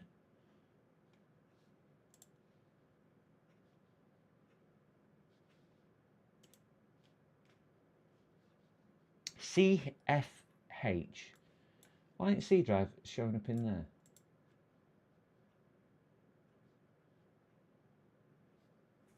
I bet it's because it's RAM page file, Windows 11 found no, it's not standard use. Not standard use. So RAM page file in disk, yeah. System restore point, yeah. I don't know. I'm just wondering why. I mean, 70% I would probably be saying they need to look at changing the disk anyway, because that's not too good. I just can't understand why. It's locked in it. It's locked, so I'm not going to be able to do a write test on it anyway. Because it's got BitLocker on it. I can't do that anyway.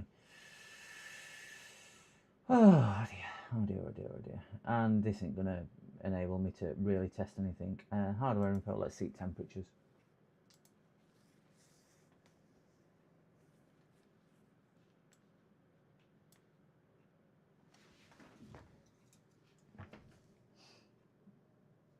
I haven't bothered putting XMP or anything on his system yet anyway. So so stuff like that I'll need enabling and tweaking. Sensors. So where is he on here? 34 degrees as an idle temp.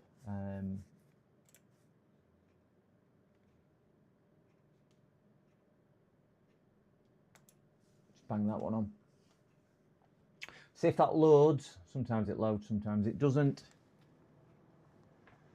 Yeah, virtually. There's a few things because we've reset the BIOS, so I will do things. I don't always like setting up.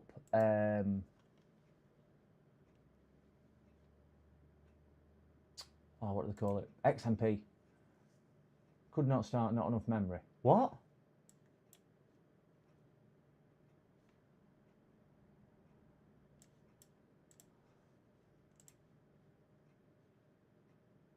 Yeah, I don't always like putting XMP on or equivalent.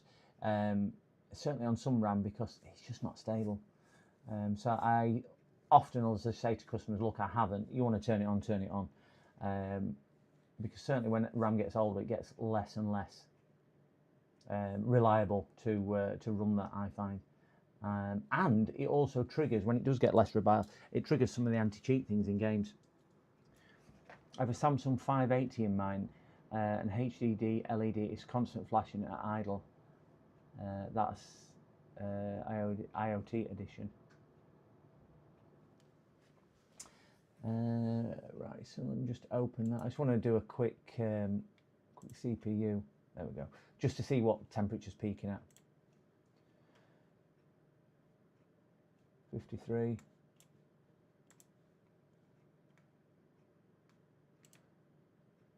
Put that on normal, extreme, steady. Done. Oh, see where we're going on temps. Not silly temps, really, is it?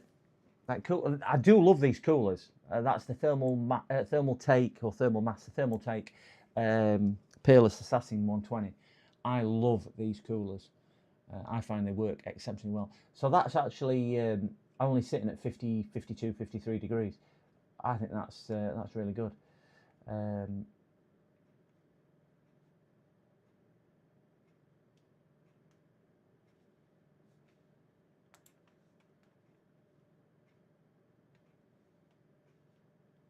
CPU load 100%.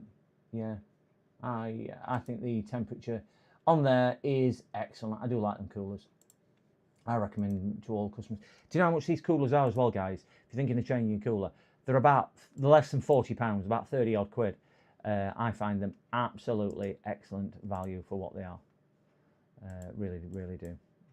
I'm not going to be able to find my little X button because it's behind a picture. So we'll get that closed, get that closed, get that closed, get that closed, and can't do a write test because of that. So we're going to just shut that down and flick back to that one. It's a roll-on summer, nearly like skies. Nearly like skies. So I would like to think we've learnt today is if you're going to get somebody to build a computer, make sure they're not a software engineer. Well, that's certainly what I'm taking away from this. I'm going to have a conversation with the customer, reference this, and see which way they want to go. I'm happy digging about a bit further, swapping the motherboard and a CPU to do a bit more diagnostics. But obviously there's costs involved on that because I'm a business and whatnot. We have got it working, we've got it playable. I am going to speak to him about the hard drive as well, because I think with the disk on there, 70%, they're probably not going to get much more use out of it. And I don't like the disparity, what you guys highlighted as well with the writes to reads as well. Just seems something a bit off with that. So whether, I don't know, I can't explain why it would have got so much more writes. I mean, if you were infected with a virus and it had a crypto mining virus, but even so, to do that many writes, 580 gigabytes for every single day it's been switched on. It's normally a controller reporting wrong things. Yeah.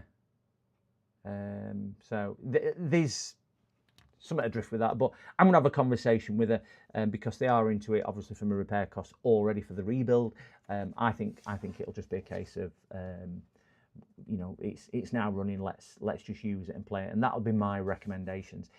I'll talk to her and explain pros and cons about changing the drive and about the motherboard as well.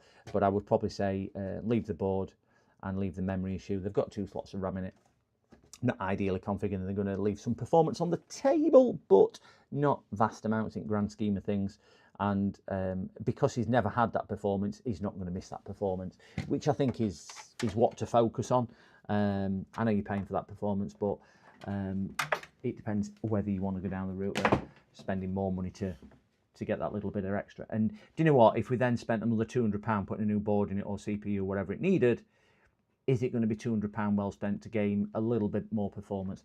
I personally wouldn't say it is, but it's a personal choice. It's a personal choice with that one. So, right, gentlemen, I'm gonna shoot off because I've got other things to do today. I've got to go shopping. I've got to cook tea. I've got to buy things for tea, and I've got to get all the bits and bobs sorted. So I'm happy I got this one done today.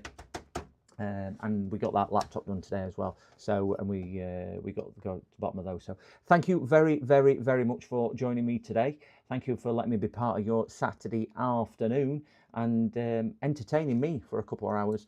And yeah, been really good. Thank you so much to every one of you, whether you've been sat in the back watching, listening, or participating in chat. Really do appreciate every one of you. Please, if you remember, just to smash the like button. If you're not subscribed, you're more than welcome to do that as well. I do stream several times a week wherever possible, generally PC stuff, because this is what I do on a daily basis, and I try and make it as fun and entertaining as I possibly can. So yeah, really enjoy your weekend, guys. Enjoy what you do. I'm not streaming Monday. I am at a family funeral Monday. I'm tied up Tuesday as well. I've got my physio on my knee for my operation. So it's likely to be Wednesday before I actually go live again, but I'm sure I'll catch people in chats anyway. So have a good weekend. I will catch you on whatever day it is, probably Wednesday. See you later, guys.